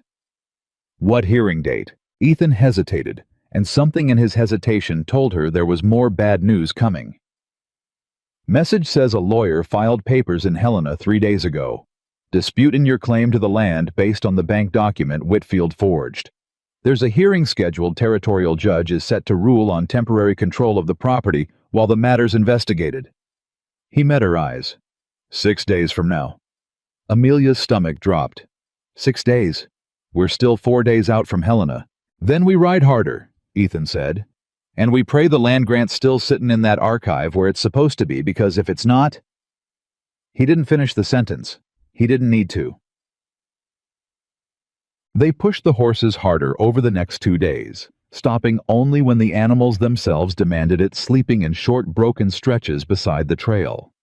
Amelia felt the exhaustion settle into her bones, but underneath it, something else was growing too.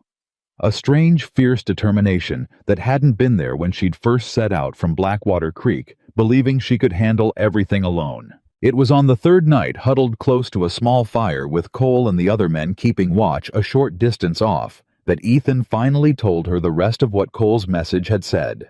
"There's more," he said quietly, staring into the flames rather than at her. Cole talked to one of the hands who quit working for Whitfield last month. Man drinks too much, but he's honest when he's had enough whiskey to loosen his tongue. He glanced at her. Says Whitfield's been after this specific stretch of land for near 3 years now, long before your daddy ever built the trading post on it. 3 years. That's before I even knew Whitfield's name existed. Man says it's got nothing to do with the store, Ethan said. Says there's a survey crew come through the territory 2 summers back, scouting a route for a rail spur lining up freight from the mountains down to the main line. And the only clean crossing point for that spur runs directly through your father's land. Amelia felt something click into place, cold and clear. A railroad. If that spur gets built, whoever controls that crossing point controls freight prices for half this territory for the next 50 years. Ethan's expression was grim. Whitfield's not after a trading post, Amelia. He's after a fortune. Your daddy's little store just happens to be sitting square in the middle of it. Why didn't he just offer to buy it outright before my father died? Why all this? She gestured vaguely at everything: the forged documents, the wrecked store, the burned barn, instead of a fair price. Because your daddy already turned him down, Ethan said quietly. Same hired hand told Cole that Whitfield made an offer 2 years back. Your father refused. Said something about not selling out the town's future freight rates to line one man's pockets. He paused. Whitfield doesn't forget being told no, Amelia. Not from Hargrove. Not from your father. Not from me. Amelia sat with that for a long moment, staring into the fire, feeling the shape of the whole conspiracy settle into focus for the first time. Not petty cruelty, not simple greed, but a calculated, patient plan that had been unfolding for years, waiting for exactly the moment of weakness her father's death had created. He waited for my father to die, she said slowly. Waited until the land passed to a woman traveling alone with no husband, no brothers, nobody the town would automatically stand behind. Her hands curled into fists in her lap. He thought I'd be the easy version of this fight. Are you? Ethan asked, and something in his voice told her it wasn't really a question. No, Amelia said, and for the first time in days, the old steel came back into her voice, sharp and certain. He picked wrong. They rode into Helena on the morning of the 5th day, exhausted, road-worn, but moving with a fierce sense of purpose that hadn't been there when they'd left Blackwater Creek. The Territorial Land Office sat at the edge of the growing city, a squat brick building with clerks moving in and out, with the particular harried energy of men who spent their days buried in paperwork nobody outside their walls ever cared to understand. The clerk who greeted them, an older man named Whitmore, spectacles perched low on his nose, went very still when Amelia gave him her name. Carter, he repeated slowly. As in the Willow Ridge land grant. That's right, Amelia said, heart-hammering. I need to see the original filing. There's a dispute pending, and I need to confirm the record still exists. Whitmore's expression shifted, careful and guarded. Miss Carter, I'm afraid there's already been considerable interest in that particular file this week. Amelia's stomach dropped straight through the floor. What kind of interest? A lawyer came through 3 days ago representing a Mr. Whitfield. Requested to review the same filing you're asking about. Whitmore lowered his voice. Filed a formal challenge to its validity, matter of fact. Claimed there were irregularities in the original survey markers. That's impossible, Amelia said. That land grant was filed 20 years ago. It's been standing without challenge for 2 decades. I'm only telling you what was filed, ma'am. Whitmore glanced nervously toward the back office, then leaned in slightly, voice dropping further still. Between us, and I'd deny saying this if asked, that lawyer seemed awful eager to see the file get lost in processing. Kept asking where the physical copy was kept, whether there were duplicates, whether the survey map still existed, separate from the deed record. Amelia felt cold dread pool low in her stomach. You're saying he was trying to figure out how to destroy it? I'm saying I've worked this office 11 years, and I know eagerness when I see it, and that man's eagerness didn't sit right with me. Whitmore straightened some quiet resolve settling into his weathered face. which is why I made a personal copy of the full file myself the day after he left and had it notarized separate from the archive. Relief crashed through Amelia so hard her knees nearly buckled. You did what? Man's request made me suspicious enough to protect myself in this office from whatever mess was coming, Whitmore said. I've seen land disputes turn ugly before, Miss Carter. Wasn't about to let this territory's records get compromised on my watch. He disappeared into the back office and returned a few minutes later with a thick folder, setting it carefully on the counter between them. Original survey. Original filing date, your father's signature witnessed by 2 territorial officials. Notarized copy, dated this week matching the archive exactly. Amelia's hands shook as she opened the folder, scanning the familiar careful script of her father's signature, the official seals, the survey markers laid out in precise, undeniable detail. This is it, she breathed. This is everything I need. There's a hearing set for the day after tomorrow, Whitmore said. Judge Harmon presiding. I'd suggest you and your lawyer be there early with this in hand. I don't have a lawyer, Amelia admitted. Ethan stepped forward. I do. Man named Cross does work for me out of Helena Regular. I sent word ahead 3 days back, asking him to meet us here. Amelia turned to him, something warm and startled moving through her chest. You arranged a lawyer before we even arrived. Figured we might need one, Ethan said simply.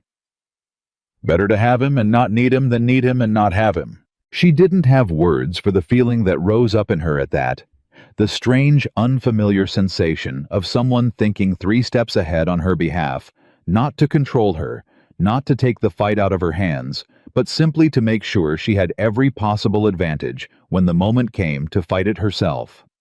Thank you, she said quietly, and it came out rougher than she intended. Don't thank me yet, Ethan said. We've still got a hearing to win. The lawyer Cross turned out to be a sharp, no-nonsense man in his 40s who read through the notarized folder twice before looking up with something like grim satisfaction. This is solid, he said. Whitfield's lawyer is going to argue the survey markers were improperly recorded, try to create enough doubt that the judge grants a delay, maybe even temporary control of the property pending further review. But with a properly witnessed notarized original filing. He tapped the folder. I don't see how they win this outright. Delay maybe. Outright victory, no. A delay's still dangerous, Ethan said. Whitfield doesn't need to win the hearing. He just needs enough time to keep pressing from every other angle while the courts drag their feet. Then we make sure there's no room for delay, Cross said. We come in with everything laid out clean, the forged bank document, the notarized land grant. And if you've got anyone willing to testify to Whitfield's history of pressuring landowners, that goes a long way toward showing the judge a pattern instead of an isolated dispute. Amelia thought of Cole's story about Hargrove, the burned barn, the land sold cheap and fast. There might be someone, she said slowly. A man named Hargrove. Sold his land to Whitfield 2 years ago after his barn burned down, under circumstances nobody ever explained. Where's he now? I don't know, Amelia admitted. He left the territory after the sale. Then we work with what we've got, Cross said. The forged document alone should be enough to raise serious doubt about everything else Whitfield's claiming. They spent the next day preparing, going over every detail of the case again and again, until Amelia could recite the timeline in her sleep, the broken deed box, the forged bank signature, the wrecked trading post, the burned barn, each piece laid out like the columns of a ledger that taken together told an unmistakable story. It was late that evening, the 2 of them alone on the small porch of the boarding house, where they'd taken rooms, that Amelia finally let herself say the thing she'd been carrying since the telegram about the fire. I keep thinking about what happens after this, she said quietly. Even if we win the hearing, even if the judge rules in my favor, Whitfield's not going to stop, is he? Men like him don't stop just because a court tells them no. No, Ethan admitted. Probably not entirely. But a court ruling in your favor takes away his best weapon, the doubt, the confusion, the idea that maybe you don't really have a legal claim at all. Once that's settled, clean public on record, He's got a lot fewer shadows left to hide his next move in. And if his next move is worse, if he goes after your ranch again, or worse than a barn fire next time. Ethan was quiet for the moment, looking out at the darkening street. Then we deal with that when it comes. Same as we've dealt with everything else. We, Amelia repeated softly. You keep saying we. Because it is we, Ethan said, turning to look at her fully now. Has been since that canyon road, whether either of us said it out loud or not. Amelia's throat tightened. I've spent my whole life being told I take on too much alone, that I don't know how to need anybody. She looked down at her hands. And now here I am, letting you arrange lawyers, and ride into danger, and lose sleep over telegrams about barn fires, all because of a fight that isn't even yours. I don't know how to hold both of those things at once, being the woman who doesn't need saving, and being the woman who's grateful every single day that you didn't listen when I tried to send you away. Maybe they're not as different as you think, Ethan said quietly. Maybe not needin' savin' and letting somebody stand beside you anyway aren't opposites at all. She looked up at him, and something in his expression made her breath catch the same quiet certainty she'd seen in him on the canyon road, the same steady warmth that had been building between them mile after mile, decision after decision, since the moment he'd first swung down off his horse and told 3 armed men to let go of her wrist. Amelia, he said low, there's something I've been wanting to say since Blackwater Creek, and I keep finding reasons to put it off because the timing's never right, and I'm starting to think there's never going to be a right time in the middle of all this, so I'm just going to say it now. Her heart hammered. Say it. I didn't stop on that road because it was the decent thing to do, he said. Decent thing would have been riding on minding my own business, not dragging my ranch and my men into a fight against a man like Whitfield. His eyes held hers unwavering. I stopped because something in me knew the second I saw you kneeling in that dirt, refusing to ask for help, that I wasn't going to be able to just ride past you and keep going like nothing had happened. Ethan, I know this isn't the time, he said.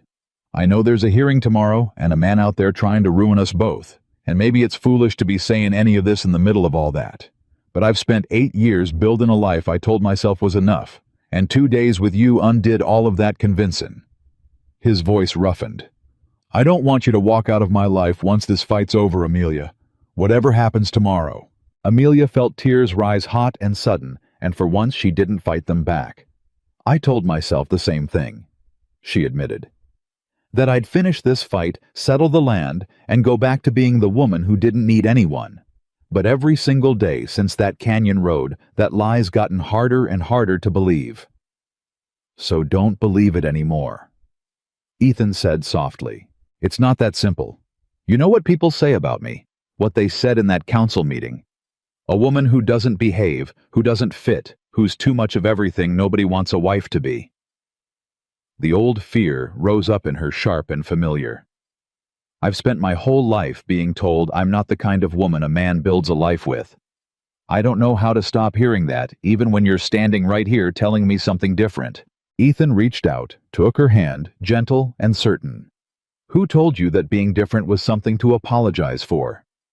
Everyone, she whispered. Then everyone was wrong, he said, echoing something he'd said before on the ranch, that first storm-drenched night, and it landed even harder now, weighted with everything they'd survived together since. You said it yourself first day we met. I'm not like other women. His thumb brushed gently over her knuckles. That's exactly why I need you, Amelia. Not despite it, because of it. The words broke something loose in her chest. Some old tight knot of loneliness she'd carried so long, she'd forgotten it was possible to set it down. She didn't trust herself to speak, so she simply stepped closer, and Ethan's arms came around her steady and sure. And for a long moment, neither of them said anything at all, standing together in the quiet dark, with a hearing looming, and a war far from over. And somehow, none of it feeling quite as frightening as it had an hour before. Whatever happens tomorrow, Ethan murmured against her hair. You're not facing any of it alone. Not the hearing, not Whitfield, not any of it. I know, Amelia said, and for the first time in longer than she could remember, she actually believed it. The hearing began at 9 o'clock the next morning, in a courtroom crowded tighter than Amelia had expected, word of the dispute having clearly traveled fast through Helena's small legal community. Judge Harmon presided from behind a heavy oak bench, a stern-faced man in his 60s, who looked, Amelia thought, like someone who had heard every manner of lie a courtroom could produce and had grown considerably tired of most of them. Whitfield sat at the opposing table beside his lawyer, composed and unbothered, offering Amelia a small courteous nod when their eyes met that made her stomach turn with quiet fury. Cross rose first, laying out the timeline with methodical precision: the deed stolen from the trading post, the forged bank signature, Pruitt's reluctant but confirmed testimony about the falsified transfer document, and finally the notarized copy of the original land grant, filed and witnessed 20 years prior, long before Whitfield had ever set foot in the territory. Whitfield's lawyer countered as expected, questioning the survey markers, suggesting irregularities in the original filing, painting a picture of confusion and ambiguity where Cross had laid out clarity. "Your Honor," the lawyer said, "given the clear disputes surrounding this claim, given the questionable circumstances of Miss Carter's unescorted travel, and the, shall we say, unconventional nature of her current arrangements." His eyes flicked meaningfully toward Ethan, and Amelia felt her face heat with fury. "We respectfully request the court grant temporary control of the property to Mr. Whitfield pending full investigation." "Objection," Cross said sharply. "Miss Carter's traveling arrangements have no bearing whatsoever on the legal validity of a land grant filed 2 decades ago. They speak to character, Your Honor, and character speaks to credibility." Judge Harmon's expression didn't shift, but something in his eyes sharpened, and Amelia felt a flicker of hope that he saw exactly what game was being played. "Mr. Cross is correct," the judge said flatly. "This court has no interest in Miss Carter's personal arrangements. We are here to determine the legal ownership of a piece of property, nothing more. Continue." Cross laid out the rest of the evidence, methodical and unshakable, and Amelia watched Whitfield's composed expression begin for the first time since she'd met him to show the faintest crack of strain. Then Cross called his final witness, and the courtroom door opened, and a man Amelia had never seen before walked in, weathered, nervous, clearly uncomfortable in the crowded room, but present. "Your Honor," Cross said, "I call Mr. Aaron Hargrove to the stand." Amelia's breath caught. Whitfield's composed mask finally completely shattered. "Objection," his lawyer said quickly. "This witness was not previously disclosed. He came forward voluntarily this morning, Your Honor, after hearing of these proceedings," Cross said. "Given the relevance of his testimony to establishing a pattern of conduct, I request the court allow it." Judge Harmon studied Hargrove for a long moment. "I'll allow it. Briefly." Hargrove took the stand, hands twisting nervously in his lap, and told the court haltingly at first, and then with growing conviction, about the barn fire 2 years prior, about the sudden unexplained pressure to sell his land at a fraction of its worth, about leaving the territory out of fear rather than choice. "Why come forward now?" Cross asked. "Heard talk in town about what happened to Miss Carter," Hargrove said. "Store broken into, deed stolen, barn burned at the Walker Ranch." He glanced briefly toward Whitfield, something like old fear and new resolve warring in his face. "Sounded exactly like what happened to me. Figured somebody ought to say something before it happens to somebody else, too." The courtroom had gone utterly silent. Whitfield sat rigid at his table, jaw clenched, and Amelia watched 20 years of careful, patient scheming begin to unravel in real time before a room full of witnesses. Judge Harmon removed his spectacles slowly, setting them down on the bench with a small, deliberate click that seemed to echo through the silent room. "I've heard enough," he said. "This court finds the original land grant filed and properly witnessed 20 years past to be the sole valid claim to the property in question. Any documents suggesting otherwise, including the bank transfer at the center of this dispute, are hereby declared fraudulent, and I am referring this matter to the Territorial Prosecutor's Office for criminal investigation." His eyes moved to Whitfield, cold and unflinching. "Given the pattern of conduct described in this courtroom today, I would strongly advise Mr. Whitfield to secure legal counsel of his own, separate from this civil matter, in the very near future." The gavel came down with a crack that felt to Amelia like the sound of an entire weight lifting off her chest all at once.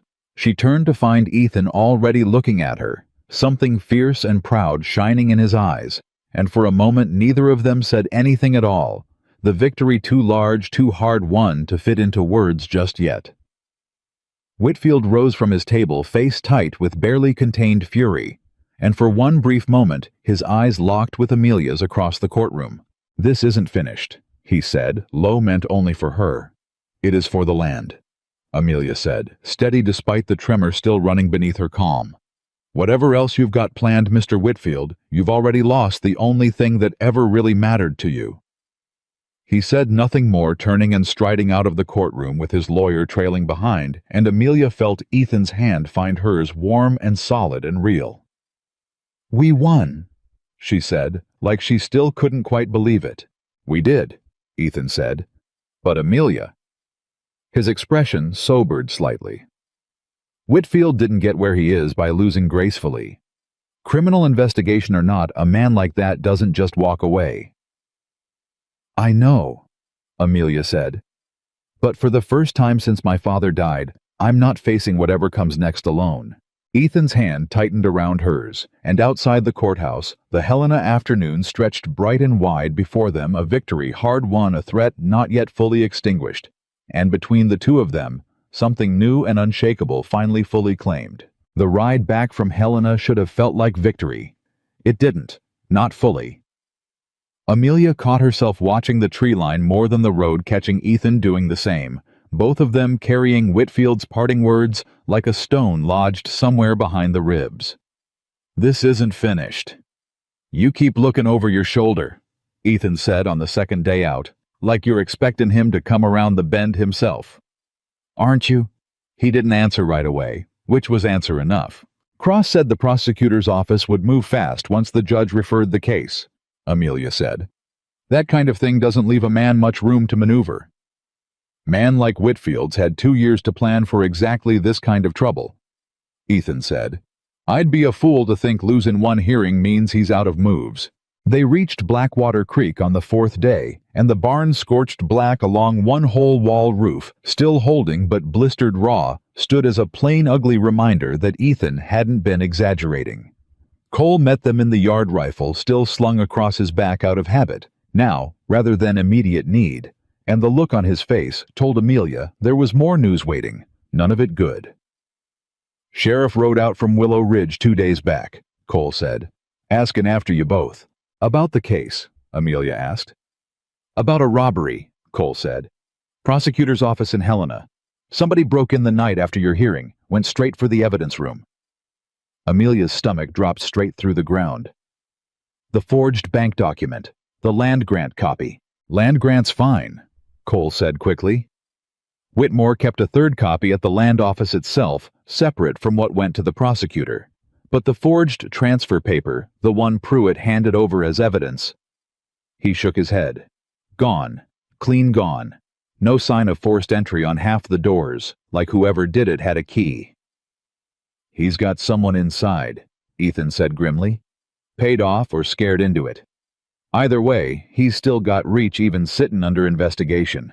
"There's more," Cole said, and something in his voice made Amelia brace herself before he even said it. "Sheriff wants to talk to you personal, Miss Carter.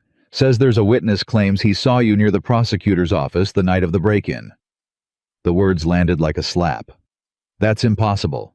I was in Blackwater Creek riding home with Ethan and half a dozen witnesses who'll say the same." "I know that. You know that." Cole's jaw was tight. "But it's your word, and half a dozen ranch hands against whatever this so-called witness is claiming. And I'd bet good money that witness works for Whitfield, same as the men who grabbed your wrist on that canyon road." Amelia felt the fury rise up, hot and immediate. The particular fury of watching a lie constructed in real time, brick by careful brick, aimed straight at the one thing she had left after everything else had been stolen, her own credibility. "He's not attacking the land claim anymore," she said slowly, understanding dawning cold and sharp. "He can't. The judge already ruled. So now he's attacking me. If he can get me arrested, discredited, painted as a thief who tampered with evidence, then the whole case looks compromised," Ethan finished. Might even be enough to get the ruling reconsidered. That's not justice, Amelia said. That's just cruelty wearing a badge. Welcome to how men like Whitfield operate, Cole said grimly. They don't stop when they lose. They just change which weapon they're swinging. The sheriff arrived the following morning, a broad, tired-looking man named Dobbs, who had the particular weariness of someone who'd spent 30 years watching the law get twisted by men with enough money to afford the twisting. Miss Carter, he said, tipping his hat with more courtesy than she'd expected given the circumstances. I've got a statement here claims you were seen near the Helena prosecutor's office the night of the break-in. Says you were carrying a bag moving quick, acting suspicious. I was here, Amelia said, at the Walker Ranch. I never left Blackwater Creek that night. I believe you, Dobbs said, surprising her. Got 6 witnesses putting you here, including Mr. Walker's foreman, and only 1 witness putting you in Helena, a man who, when I asked around, turns out has done paid work for Jonas Whitfield on 3 separate occasions this past year.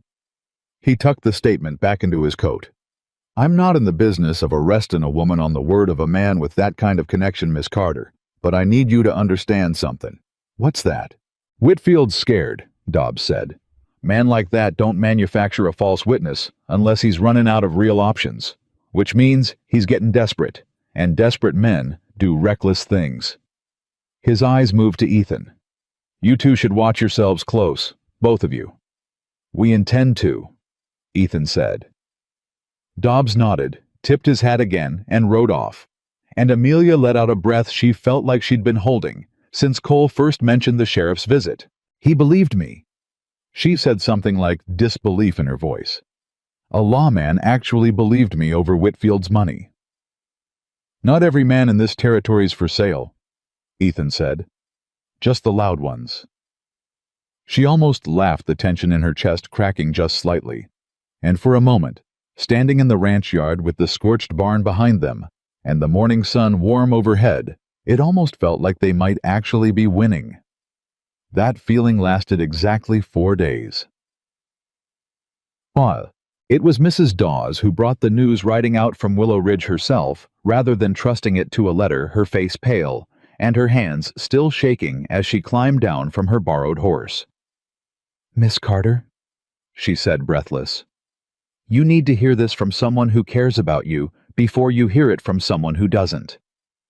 Mrs. Dawes, what's happened? Whitfield's gone, the older woman said. Left the territory 2 nights back.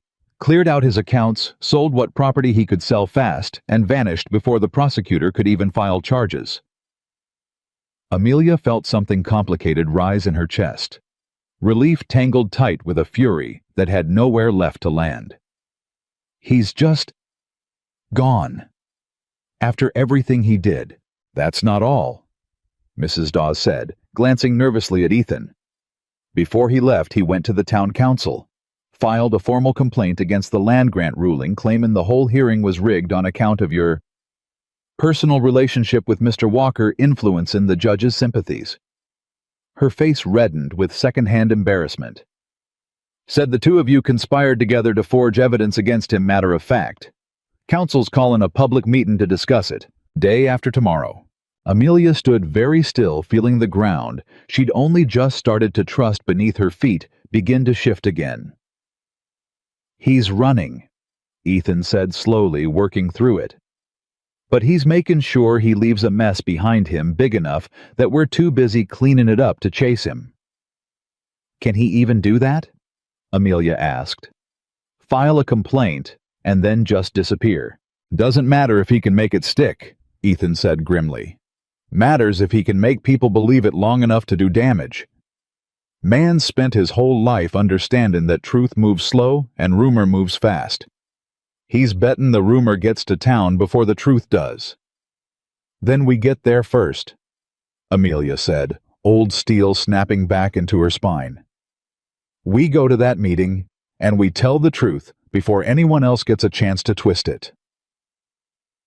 The council chamber was packed tighter than Amelia had ever seen it word of Whitfield's flight, and his parting accusation having torn through Willow Ridge and Blackwater Creek, both like wildfire in dry grass.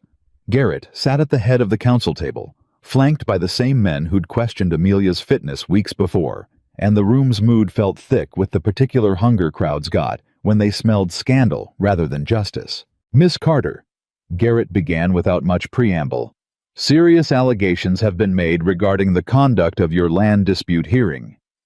Given Mr. Whitfield's sudden departure from the territory, some might say these allegations now carry considerably more weight."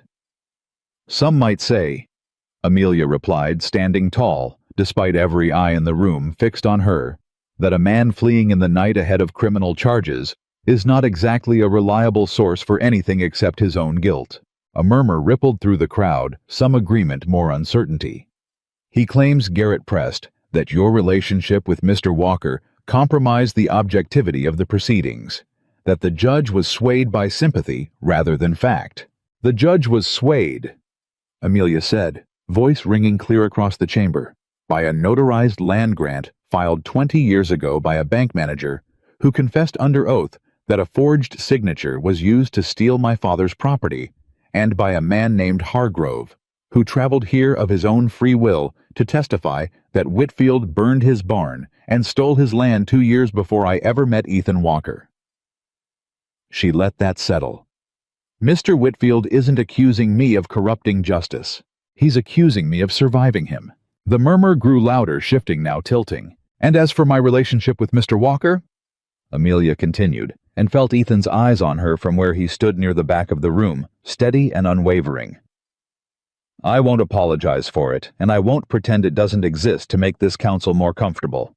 He stood beside me when 3 armed men grabbed my wrist on an open road. He stood beside me when my father's store was ransacked and his deed stolen. He rode a week out of his way to help me prove a claim that had nothing to do with him and lost a barn for his trouble." Her voice caught just slightly before steadying. "If this council wants to punish me for finding someone who refused to let me face all of that alone, then I think this council has considerably bigger problems than anything Jonas Whitfield ever accused me of." Silence held the room for a long moment. Then from the back, a voice Amelia hadn't expected spoke up. "She's right." Heads turned. Whitmore, the land office clerk, stood near the door, hat in hand, clearly uncomfortable but resolute. "I notarized that land grant copy myself, gentlemen, on account of my own suspicions about Whitfield's lawyer asking too many questions about how easy that file might be to lose. Wasn't influenced by sympathy for anybody. Was influenced by 20 years watching this territory's records and knowing when something smelled wrong." Another voice followed Pruitt, the bank manager standing near the front, wringing his hat in his hands with the particular misery of a man who'd finally decided honesty was less frightening than continued complicity. "I'll say the same. I accepted that forged document because I was afraid of what Whitfield might do if I didn't. That fear was mine, gentlemen. Wasn't Miss Carter's doing and wasn't the judge's doing either." Garrett's expression had shifted, some of the certainty draining out of it as the room's mood continued turning slow but unmistakable away from suspicion and toward something closer to shame. "I move," said a woman near the front. Amelia recognized her as one of the school teachers from Willow Ridge, someone she'd never spoken more than a few words to. That this council formally close this matter and perhaps consider whether a man who forges documents, steals deeds, and flees the territory ahead of criminal charges deserves this much of our attention at all when there's a woman standing right here who's done nothing but survive him. A ripple of agreement moved through the crowd, growing, and Garrett, outnumbered by the room's shifting temperature, cleared his throat. "The council will take the matter under advisement," he said, which was, Amelia understood, as close to defeat as a man like Garrett was ever likely to admit publicly. "This meeting is adjourned." The room broke into noise and motion, and Amelia stood at the center of it, shaking slightly with the release of tension she'd been carrying since Mrs. Dawes first rode into the ranch yard with the news of Whitfield's flight. Ethan crossed to her through the dispersing crowd, something fierce and proud in his face. "You didn't need me for that," he said quietly. "You did that yourself." "I didn't do it alone," Amelia said. "I don't think I could have even a month ago. Standing up in front of that whole room, saying out loud what you meant to me, I wouldn't have had the courage for that before you." "Reckon that's the difference between not needing anybody," Ethan said. and choosing somebody anyway. Whitfield's absence, it turned out, didn't mean the danger had fully passed. It simply changed shape. Word came through the following week that a warrant had been issued for his arrest, but that he'd crossed the territorial line before it could be served, and that tracking him further would fall to federal marshals rather than local law, a process that could take months, possibly longer. "He's out there somewhere," Amelia said one evening, sitting on the ranch house porch with Ethan the scorched barn, a dark shape against the darker hills beyond. "Free, with whatever money he managed to take with him. Marshalls'll find him eventually," Ethan said. "Men like that always slip up somewhere sooner or later. Greed doesn't let 'em disappear clean." "And until then, Ethan said, we live, we rebuild. We don't hand him one more day of our lives than he's already stolen." Amelia looked at him in the fading light at the barn he'd lost, partly because of her, at the man who'd never once made her feel like a burden for any of it, and felt something settle in her chest that she'd never quite let herself feel before.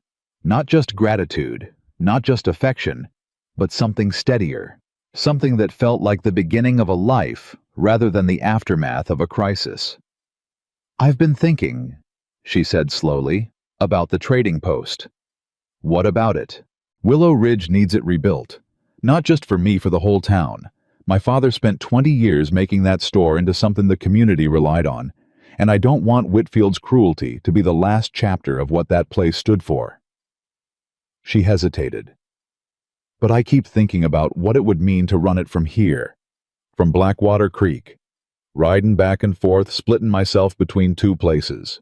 Something shifted in Ethan's expression, careful, hopeful. "You thinking about staying here at the ranch?"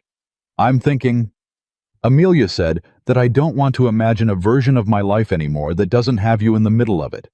And I don't know exactly what that looks like yet, the store, the ranch, all of it.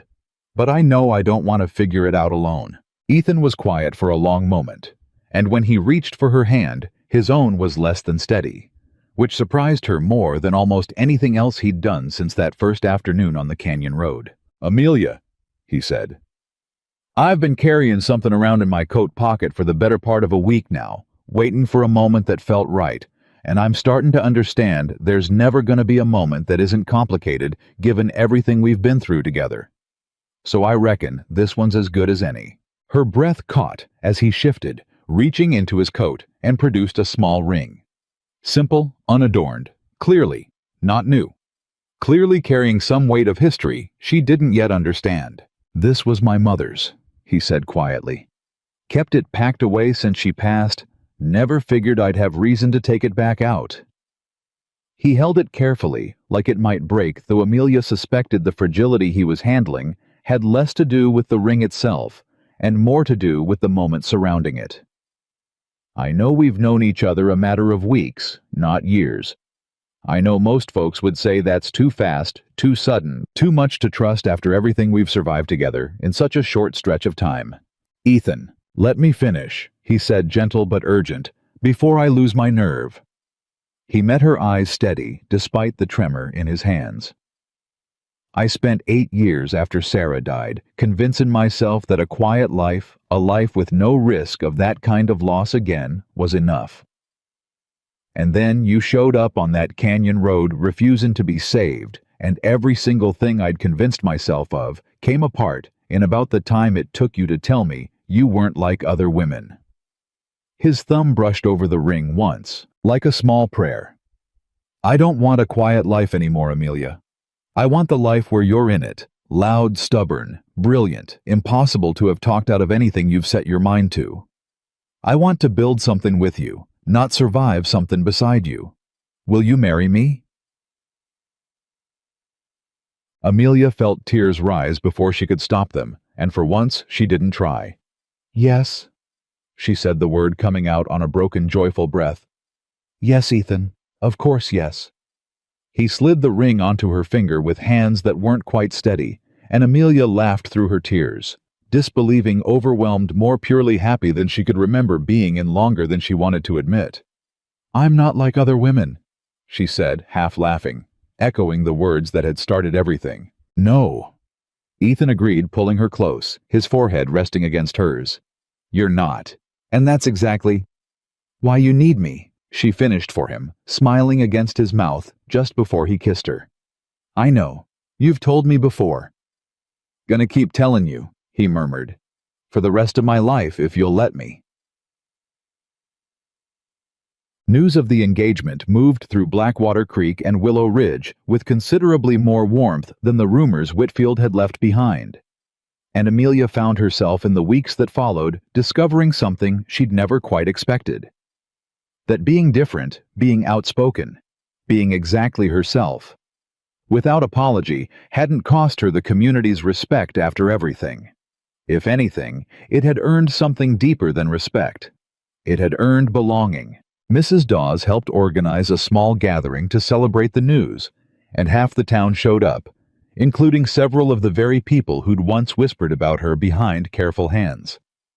Even Garrett, stiff and awkward, offered his congratulations, along with something that might have been the beginning of an apology, though he never quite managed to say the word outright. Never thought I'd see this town rally around anybody the way they've rallied around you, Cole said to her, at the gathering uncharacteristically warm. Reckon you earned it the hard way. Reckon I did, Amelia agreed. Though I couldn't have earned it alone. Nobody earns anything worth having alone, Cole said. Man just took him longer than most to remember that.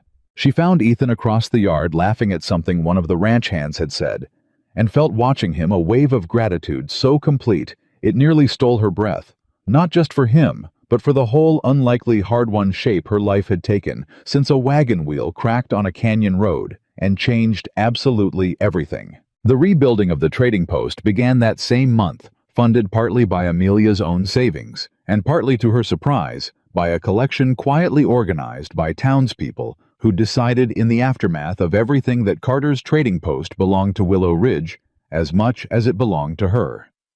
She rebuilt it not as it had been, but better. Wider shelves, better organized accounts. A small back room where she began almost accidentally at first, teaching reading and arithmetic to children from outlying farms who had no schoolhouse close enough to attend regularly. You're turning into quite the institution around here, Ethan told her one evening, watching her close up the store after a day spent half on inventory and half on multiplication tables with a cluster of farm children who'd refused to leave until she'd finished the lesson. I'm turning into my father, Amelia said. He always said a trading post worth its name gives the town more than it takes. He'd be proud of you, Ethan said, for what it's worth. It's worth everything, Amelia said quietly. They married in the spring beneath the old oak tree at the edge of the Walker Ranch. Soon, Amelia understood to become simply the ranch, the place she now called home, without hesitation.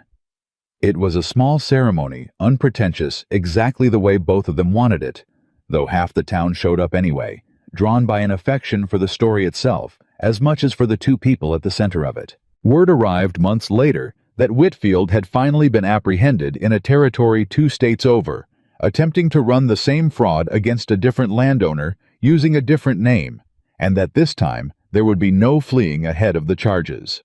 Amelia read the letter from the marshal's office with a strange, quiet sense of closure rather than triumph.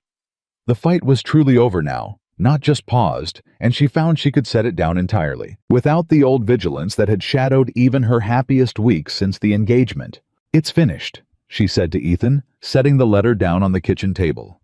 It's finished, he agreed, coming to stand behind her arms wrapping around her shoulders, chin resting against the top of her head. Everything he tried to take from you, and he still lost it all in the end. Everything he tried to take, Amelia repeated softly. And I still ended up with more than I ever imagined having.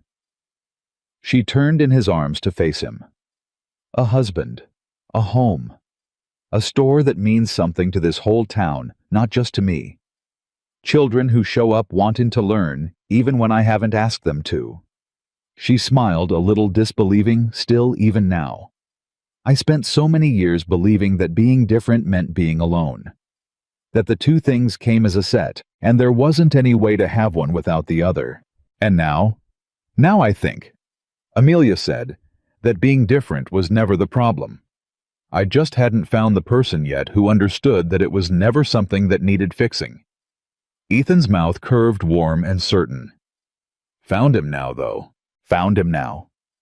Amelia agreed, and let him kiss her standing in the kitchen of the home they'd built together out of wreckage and stubbornness, and a love neither of them had gone looking for, but both had needed more than they'd ever admitted even to themselves. The letter came on a morning otherwise unremarkable, tucked between an order form for seed grain and a note from Mrs. Dawes about the schoolhouse fund, and if the return address hadn't caught Amelia's eye, Territorial Marshal's Office black official seal, she might have set it aside for later and never known how quickly the ground was about to shift beneath her again. She read it standing at the kitchen table, and Ethan watched her face change from curiosity to something colder before she'd finished the first paragraph. "What is it?" "Whitfield's trial," Amelia said slowly.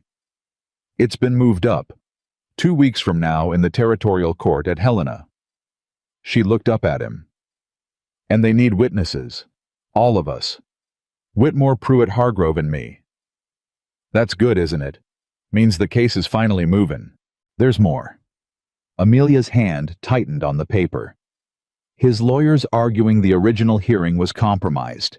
Same claim he made to the council, but now he's making it formally in front of a judge who could actually undo everything we won. She set the letter down like it had grown suddenly heavy. "If they succeed, the land ruling gets reopened. Everything we fought for could be back on the table." Ethan's jaw tightened, the old wariness she'd hoped was behind them creeping back into his eyes. 2 years and he still hasn't run out of ways to come after what he thinks belongs to him. "There's one more thing," Amelia said, and something in her voice made him go very still.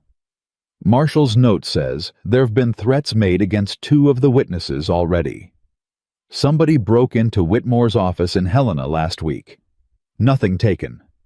Just a warning left plain enough that nobody could mistake it for accident." "He's still got people," Ethan said grimly. "Even locked up waiting on trial, man's still got people willing to do his dirty work." Amelia pressed a hand flat against her stomach without quite realizing she'd done it, and Ethan's eyes caught the motion softened, despite the tension still written across his face. "You're thinking about the baby," he said quietly. "I'm thinking." Amelia admitted that 4 months ago I would have ridden to Helena myself without a second thought, and now I'm standing here doing arithmetic about how many weeks I have left before travel gets dangerous for reasons that have nothing to do with Whitfield. She met his eyes, some old stubbornness flaring even now. "But I'm still going. I'm the one he tried to destroy first.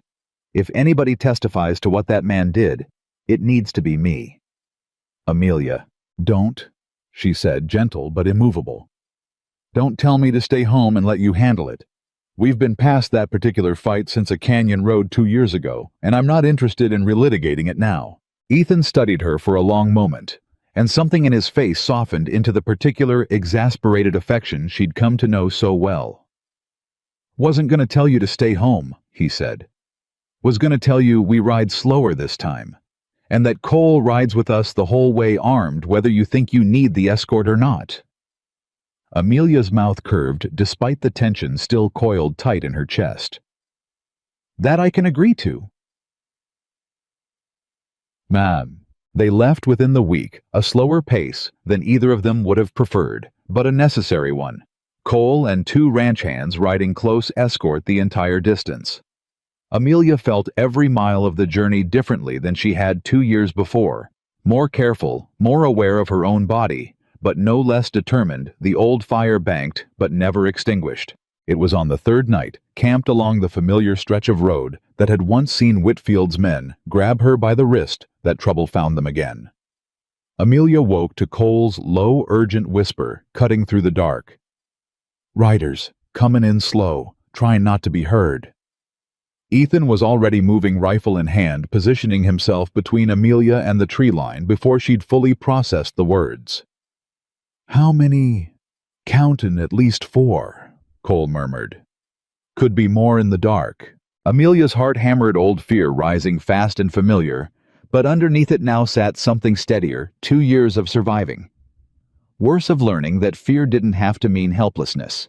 "Get down," Ethan said quietly, and Amelia obeyed without argument, this time pressing low behind a fallen log hand, instinctively going to the small pistol Ethan had insisted she carry since the engagement, the one she'd once considered unnecessary, and now understood fully why he'd never stopped urging her to keep close. The riders came into the firelight a moment later, and Amelia recognized the lead man instantly, the same cold smile, the same voice from the canyon road 2 years before, though time and evidently continued employment in Whitfield's shrinking circle had worn him harder around the eyes. "Didn't figure you'd still be riding together after all this time," the man said, dismounting slow, 3 others fanning out behind him. "Didn't figure you'd still be working for a man sitting in a jail cell awaiting trial." Ethan replied, rifle steady, unbothered by the numbers arrayed against him. "Man's not paying you near enough for this kind of risk." "He's paying plenty, long as the witnesses against him don't make it to Helena to testify." The lead rider's eyes moved past Ethan to Amelia crouched behind the log, and something ugly flickered across his face. "Should have stayed home, Mrs. Walker. Condition you're in." Amelia's blood went cold with fury rather than fear. "How do you know?" "Boss keeps good ears in every town you've passed through," the man said. "Even locked up, he's got eyes on you both, always has." "Then he already knows this is the second time you've tried this exact same trick on this exact same road," Ethan said, "and both times it's ended the same way." He raised his voice slightly. "Cole." The tree line erupted with movement. Cole and the 2 ranch hands positioned exactly as they had been 2 years before, weapons already trained, and the lead rider's face twisted with the particular fury of a man realizing he'd walked into a trap of his own making. "You didn't learn a thing," Ethan said, "did you? This isn't finished." The man snarled the same tired threat Whitfield himself had made in a Helena courtroom 2 years prior, and Amelia found herself almost laughing at the predictability of it, fear giving way finally to something closer to contempt. "It actually is," Amelia said, standing now steady, despite everything hand still resting protective over her stomach. "You can ride back and tell Whitfield that threatening a pregnant woman from behind bars is about the most pathetic thing I've heard yet, and I've heard quite a lot from that man." The riders retreated under the weight of Cole's rifle and the 2 ranch hands flanking them, and once the sound of hooves had faded into the dark, Amelia let herself sag just slightly against Ethan's side. "You did that," Ethan murmured against her hair, beautifully. "I learned from the best," Amelia said, breath still unsteady. "Man told me once that being different wasn't something to apologize for." Smart man. Insufferable man mostly, but smart occasionally. They arrived in Helena 2 days later than planned, but arrived whole, and Cross met them at the courthouse steps with the particular grim satisfaction of a lawyer who'd been waiting for exactly this kind of ammunition. "You were attacked on the road?" he asked, disbelieving. "By men working for Whitfield while he's sitting in custody awaiting trial." 4 of them, Ethan confirmed. "Cole and 2 of my men can testify. So can I." Cross's expression shifted into something almost pleased. "That's not just a threat to witnesses, that's evidence of continued criminal conspiracy from behind bars. This could add considerable weight to the charges." He looked at Amelia, something gentler in his face. "You're certain you're well enough to testify, given the circumstances?" "I've never been more certain of anything," Amelia said. The courtroom, when they entered it 2 days later, felt smaller than Amelia remembered, or perhaps she simply felt larger within it, steadier, less like a woman fighting to be believed, and more like a woman who had already survived the worst of what Whitfield could throw at her, and had come out the other side, changed but unbroken. Whitfield sat at the defense table thinner than she remembered, the polish worn considerably off his composure after 2 years of legal battles and evidently dwindling resources. His eyes found hers across the room, and something in them still carried that same cold calculation, though it landed with far less power now than it once had. The trial unfolded over 3 days. Whitmore testified to the notarized land grant and the suspicious eagerness of Whitfield's lawyer to see the original file compromised. Pruitt, considerably more confident now that consequences had already fallen on him once, and he had nothing left to protect, by staying silent, testified in full detail about the forged transfer document. Hargrove returned older and more resolute than he'd seemed at the first hearing, describing the burned barn and the land sold under duress in language that left little room for doubt. And then it was Amelia's turn. She took the stand, steady hand resting lightly against the small swell of her stomach, and told the court everything. The broken wagon wheel, the men on the canyon road, the ransacked trading post, the stolen deed, the forged bank signature, the burned barn, the false witness, placing her falsely in Helena, the attack 2 nights prior on the very road leading to this courthouse, and this most recent attack. The prosecutor asked, "You're certain it was connected to Mr. Whitfield?" "The man leading it told me directly that Whitfield still has eyes on me in every town I pass through," Amelia said, voice ringing clear and unshaken across the courtroom. "He told me I should have stayed home given my condition. That's not coincidence, sir. That's a man behind bars still trying to control what happens outside them." Whitfield's lawyer rose. "Objection. Speculation as to my client's involvement." "Overruled," the judge said flatly, something hard in his expression as he studied Whitfield across the room. "The witness may continue." Amelia continued methodical and unflinching, laying out 2 years of terror and survival with the same careful precision her father had taught her over a bookkeeping ledger decades before. Every column accounted for every total, adding up to a truth too complete to argue with. When she finished, the courtroom sat in a silence that felt to her like the same silence that had followed Hargrove's testimony 2 years before, the particular quiet of a room finally understanding the full shape of a lie it had once been willing to entertain. "Mrs. Walker?" the defense lawyer said, rising for cross-examination, his voice carrying a thin, desperate edge now. "Isn't it true that your marriage to Mr. Walker and your evident sympathy toward his ranch and his interests might color your recollection of these events?" "My recollection," Amelia said evenly, "is corroborated by a bank manager, a land office clerk, another victim of Mr. Whitfield's scheme, who has no connection to my marriage whatsoever, a territorial sheriff who investigated a false accusation against me, and 4 armed men who attacked our traveling party 2 nights ago on the road to this very courthouse." She held the lawyer's eyes unflinching. "I'd suggest, sir, that the question isn't whether my recollection is colored. The question is, how many more people your client is willing to hurt before this court finally stops him." The lawyer sat down without further questions. The jury deliberated for less than 2 hours. Guilty. On every count, forgery, fraud, conspiracy, and given the fresh testimony about the roadside attack, a new charge of orchestrating criminal threats against witnesses from custody, which the judge noted with particular severity in handing down a sentence considerably longer than the fraud charges alone would have warranted. Whitfield showed no reaction as the verdict was read, no final threats, no parting words. This time, simply a man finally fully out of moves led from the courtroom in shackles, while the gathered crowd watched in a silence that felt to Amelia like the closing of a door she had spent 2 years bracing against. Outside the courthouse, Cross clasped Ethan's hand warmly, something like relief written plain across his face. "That's the end of it," he said. "Truly the end this time. Man's not getting out from under this sentence, and even if he had allies left willing to keep causing trouble, there'll be nothing left for them to gain from it." "Thank you," Amelia said, "for everything, from the very first hearing." "Thank Whitmore and Pruitt and Hargrove," Cross said. "And thank yourself, Mrs. Walker.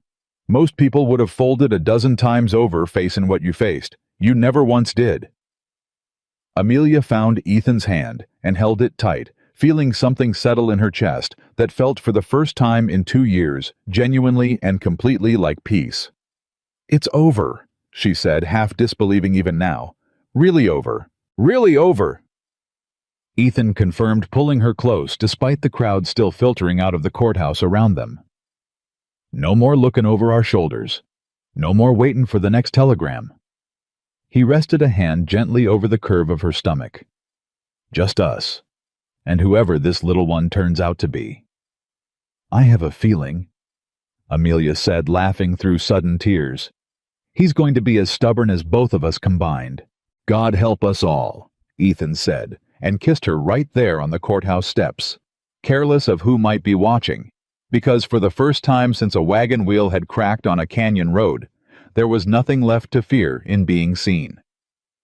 They rode home slower than they'd come, no longer needing to watch the tree line, no longer needing Cole's rifle held at the ready, and Amelia found herself somewhere in the third day of easy, unhurried travel, simply looking at the land around her, really looking the way she hadn't allowed herself to, since this whole fight began, and feeling for the first time in longer than she could remember entirely and completely present in her own life. "You're quiet," Ethan observed. "I'm happy," Amelia said, and the word felt strange in her mouth, unfamiliar after 2 years of vigilance, like a language she was only now remembering how to speak. "I don't think I've let myself just be happy without bracing for what comes next since before my father died." "Get used to it," Ethan said. "Planning on a whole lot more of it starting now." The ranch, when they finally reached it, felt different. Somehow, not changed physically, though the barn had long since been rebuilt, stronger and larger than the one Whitfield's men had burned, but different in the way a place feels different once the danger surrounding it has finally truly lifted. Cole met them in the yard with something almost like a smile, rare enough on his weathered face that Amelia nearly laughed at the sight of it. "Heard the verdict already," he said. "Word travels fast when it's good news for once." "Good news travels slower than bad," Amelia said, "but it does travel." The months that followed passed in a rhythm Amelia had never quite believed she'd get to have ordinary, unremarkable, blessedly free of telegrams and threats and courtroom battles. The trading post thrived under her management, the schoolroom in the back corner growing crowded enough that she eventually convinced the town council, the same council that had once questioned her fitness to hold property at all, to fund a proper schoolhouse. Staffed by a young teacher Amelia herself helped recruit from Helena. She gave birth in the depths of winter, in the same ranch house where she'd first taken shelter from a storm 2 years before, to a daughter with her father's steady dark eyes, and from the very first week a set of lungs that suggested she had inherited her mother's stubbornness in full measure. "She's got your temper already," Ethan said, exhausted and radiant, watching Amelia hold their daughter for the first time. "She's got your patience," Amelia countered. "God knows she'll need both growing up in this family." They named her Sarah Grace, Sarah, for the woman whose memory Ethan had carried quietly for 8 lonely years before Amelia arrived. Grace for the mercy Amelia felt every single day that her own hardest years had ended somewhere, this soft, this whole. The years that followed built themselves slowly, the way a good life does not, in single dramatic moments, but in the steady accumulation of small, ordinary joys. Sarah Grace grew into a girl every bit as opinionated as her mother, riding before she could properly walk, correcting her father's arithmetic by the age of 6, with a confidence that made Cole laugh until he had to sit down. 2 more children followed in the years after, a son James, quiet and thoughtful like his father, and a second daughter Ruth, who from her earliest years showed an interest in her mother's ledgers that suggested the trading post's future was already quietly being decided. Amelia expanded the store twice more over the following decade, and the schoolhouse she'd helped fund grew into something the whole territory eventually pointed to as a model free education for any child within riding distance, regardless of whether their family could afford tuition, a policy Amelia insisted upon, over the objections of exactly the kind of men who'd once questioned her fitness to hold property in the first place. "You've turned into something of a legend around here," Ethan told her one evening years into their marriage, watching her go over the school's finances at the kitchen table with the same careful precision she'd once applied to her father's ledgers. "Woman who beat Jonas Whitfield, built a school, ran a store, and raised 3 children who'd argue the sun wasn't up if you told them otherwise. I had help," Amelia said, not looking up from the ledger. "Considerable help from a man who once told 3 armed strangers to let go of my wrist and never once stopped standing beside me since." "Wasn't much of a choice," Ethan said, coming to sit beside her, resting his chin against the top of her head the way he had 1,000 times before. "Man doesn't walk away from something like you. Not once he's seen what you're made of." Word of Whitfield reached them only occasionally in the years that followed. News that he remained in territorial prison, that an appeal had been denied, that he'd grown old and diminished behind bars, stripped of every advantage his money had once bought him. Amelia found each time the news reached her that it landed with less and less weight. The man himself shrinking in her memory, even as the life he'd tried to destroy grew larger, richer, more completely hers with every passing year. It was Sarah Grace, 15 years old, and every bit as sharp as her mother, who asked the question one evening on the porch that brought the whole story circling back around to where it began. "Mama," she said, "is it true you fixed your own wagon wheel the day you met Papa, before he even helped you?" "It's true," Amelia said, smiling at the memory worn soft and warm now by 2 decades of distance. 3 men had already come along and tried to take advantage of a woman traveling alone before your father showed up. I'd already decided I wasn't going to need saving from any of them. And Papa saved you anyway. Your Papa," Amelia said, glancing at Ethan across the porch with a warmth that had never once dimmed, "didn't save me. He told me I didn't need saving. Then he stood beside me anyway every single day since for reasons that took me the better part of 2 years of danger to fully understand." "What reasons?" Ethan answered before Amelia could, his voice carrying the same quiet certainty it had carried on a canyon road 20 years before. "Because your mama walked into my life saying she wasn't like other women," he said, "and I've spent every year since being grateful she was right." Sarah Grace rolled her eyes with the particular dramatic exasperation of a teenage girl who had heard this story 100 times and would happily hear it 100 more. "That's the most romantic and most embarrassing thing you've ever said, Papa." "Both things can be true at once," Ethan said, unbothered, reaching for Amelia's hand the way he had every evening for 20 years. "Same as being different and being loved were never opposites to begin with. Your mama taught me that." Amelia leaned into him, watching the sun sink low over land that had once been a battlefield and had become instead simply home, the ranch, the store, the school, the children, the whole unlikely hard-won life built out of a broken wagon wheel and a stubborn refusal to be anyone other than exactly who she was. She thought, in that quiet evening light, of every voice that had once told her she was too much, too stubborn, too outspoken, too educated, too unwilling to shrink herself into someone easier for the world to accept. She thought of Whitfield diminished now, to nothing more than a name in old newspapers, a cautionary tale told, to explain why the territory's land laws had grown stricter, a man who had once believed a woman alone would be the easiest target he'd ever find. He had been wrong about that, as he had been wrong about nearly everything. Being different had never been the weakness he assumed it was. It had been all along the very thing that had carried her through every danger he threw at her, and the very thing that had drawn Ethan Walker off his horse on a lonely canyon road 2 decades before. Certain from the very first moment that a woman kneeling in the dirt refusing to ask for help was worth stopping for. "Do you remember?" Ethan asked softly, as the last light faded gold over the hills. "What you told me that very first day?"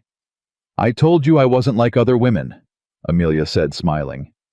"And I told you," Ethan said, drawing her hand to his lips, "that's exactly why I needed you." She looked at him, at the life they had built together, stubborn and hard-fought and entirely, unmistakably their own, and understood with a certainty that had taken her a lifetime of proving herself to finally believe that he had never once wanted her to become anyone other than exactly who she already was.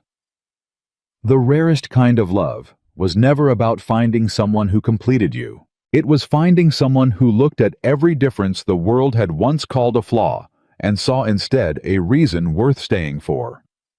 And on that quiet Montana porch, 20 years after a broken wheel had changed the course of 2 lives forever, Amelia Carter Walker understood at last, and for good, that she had never needed to become like other women at all.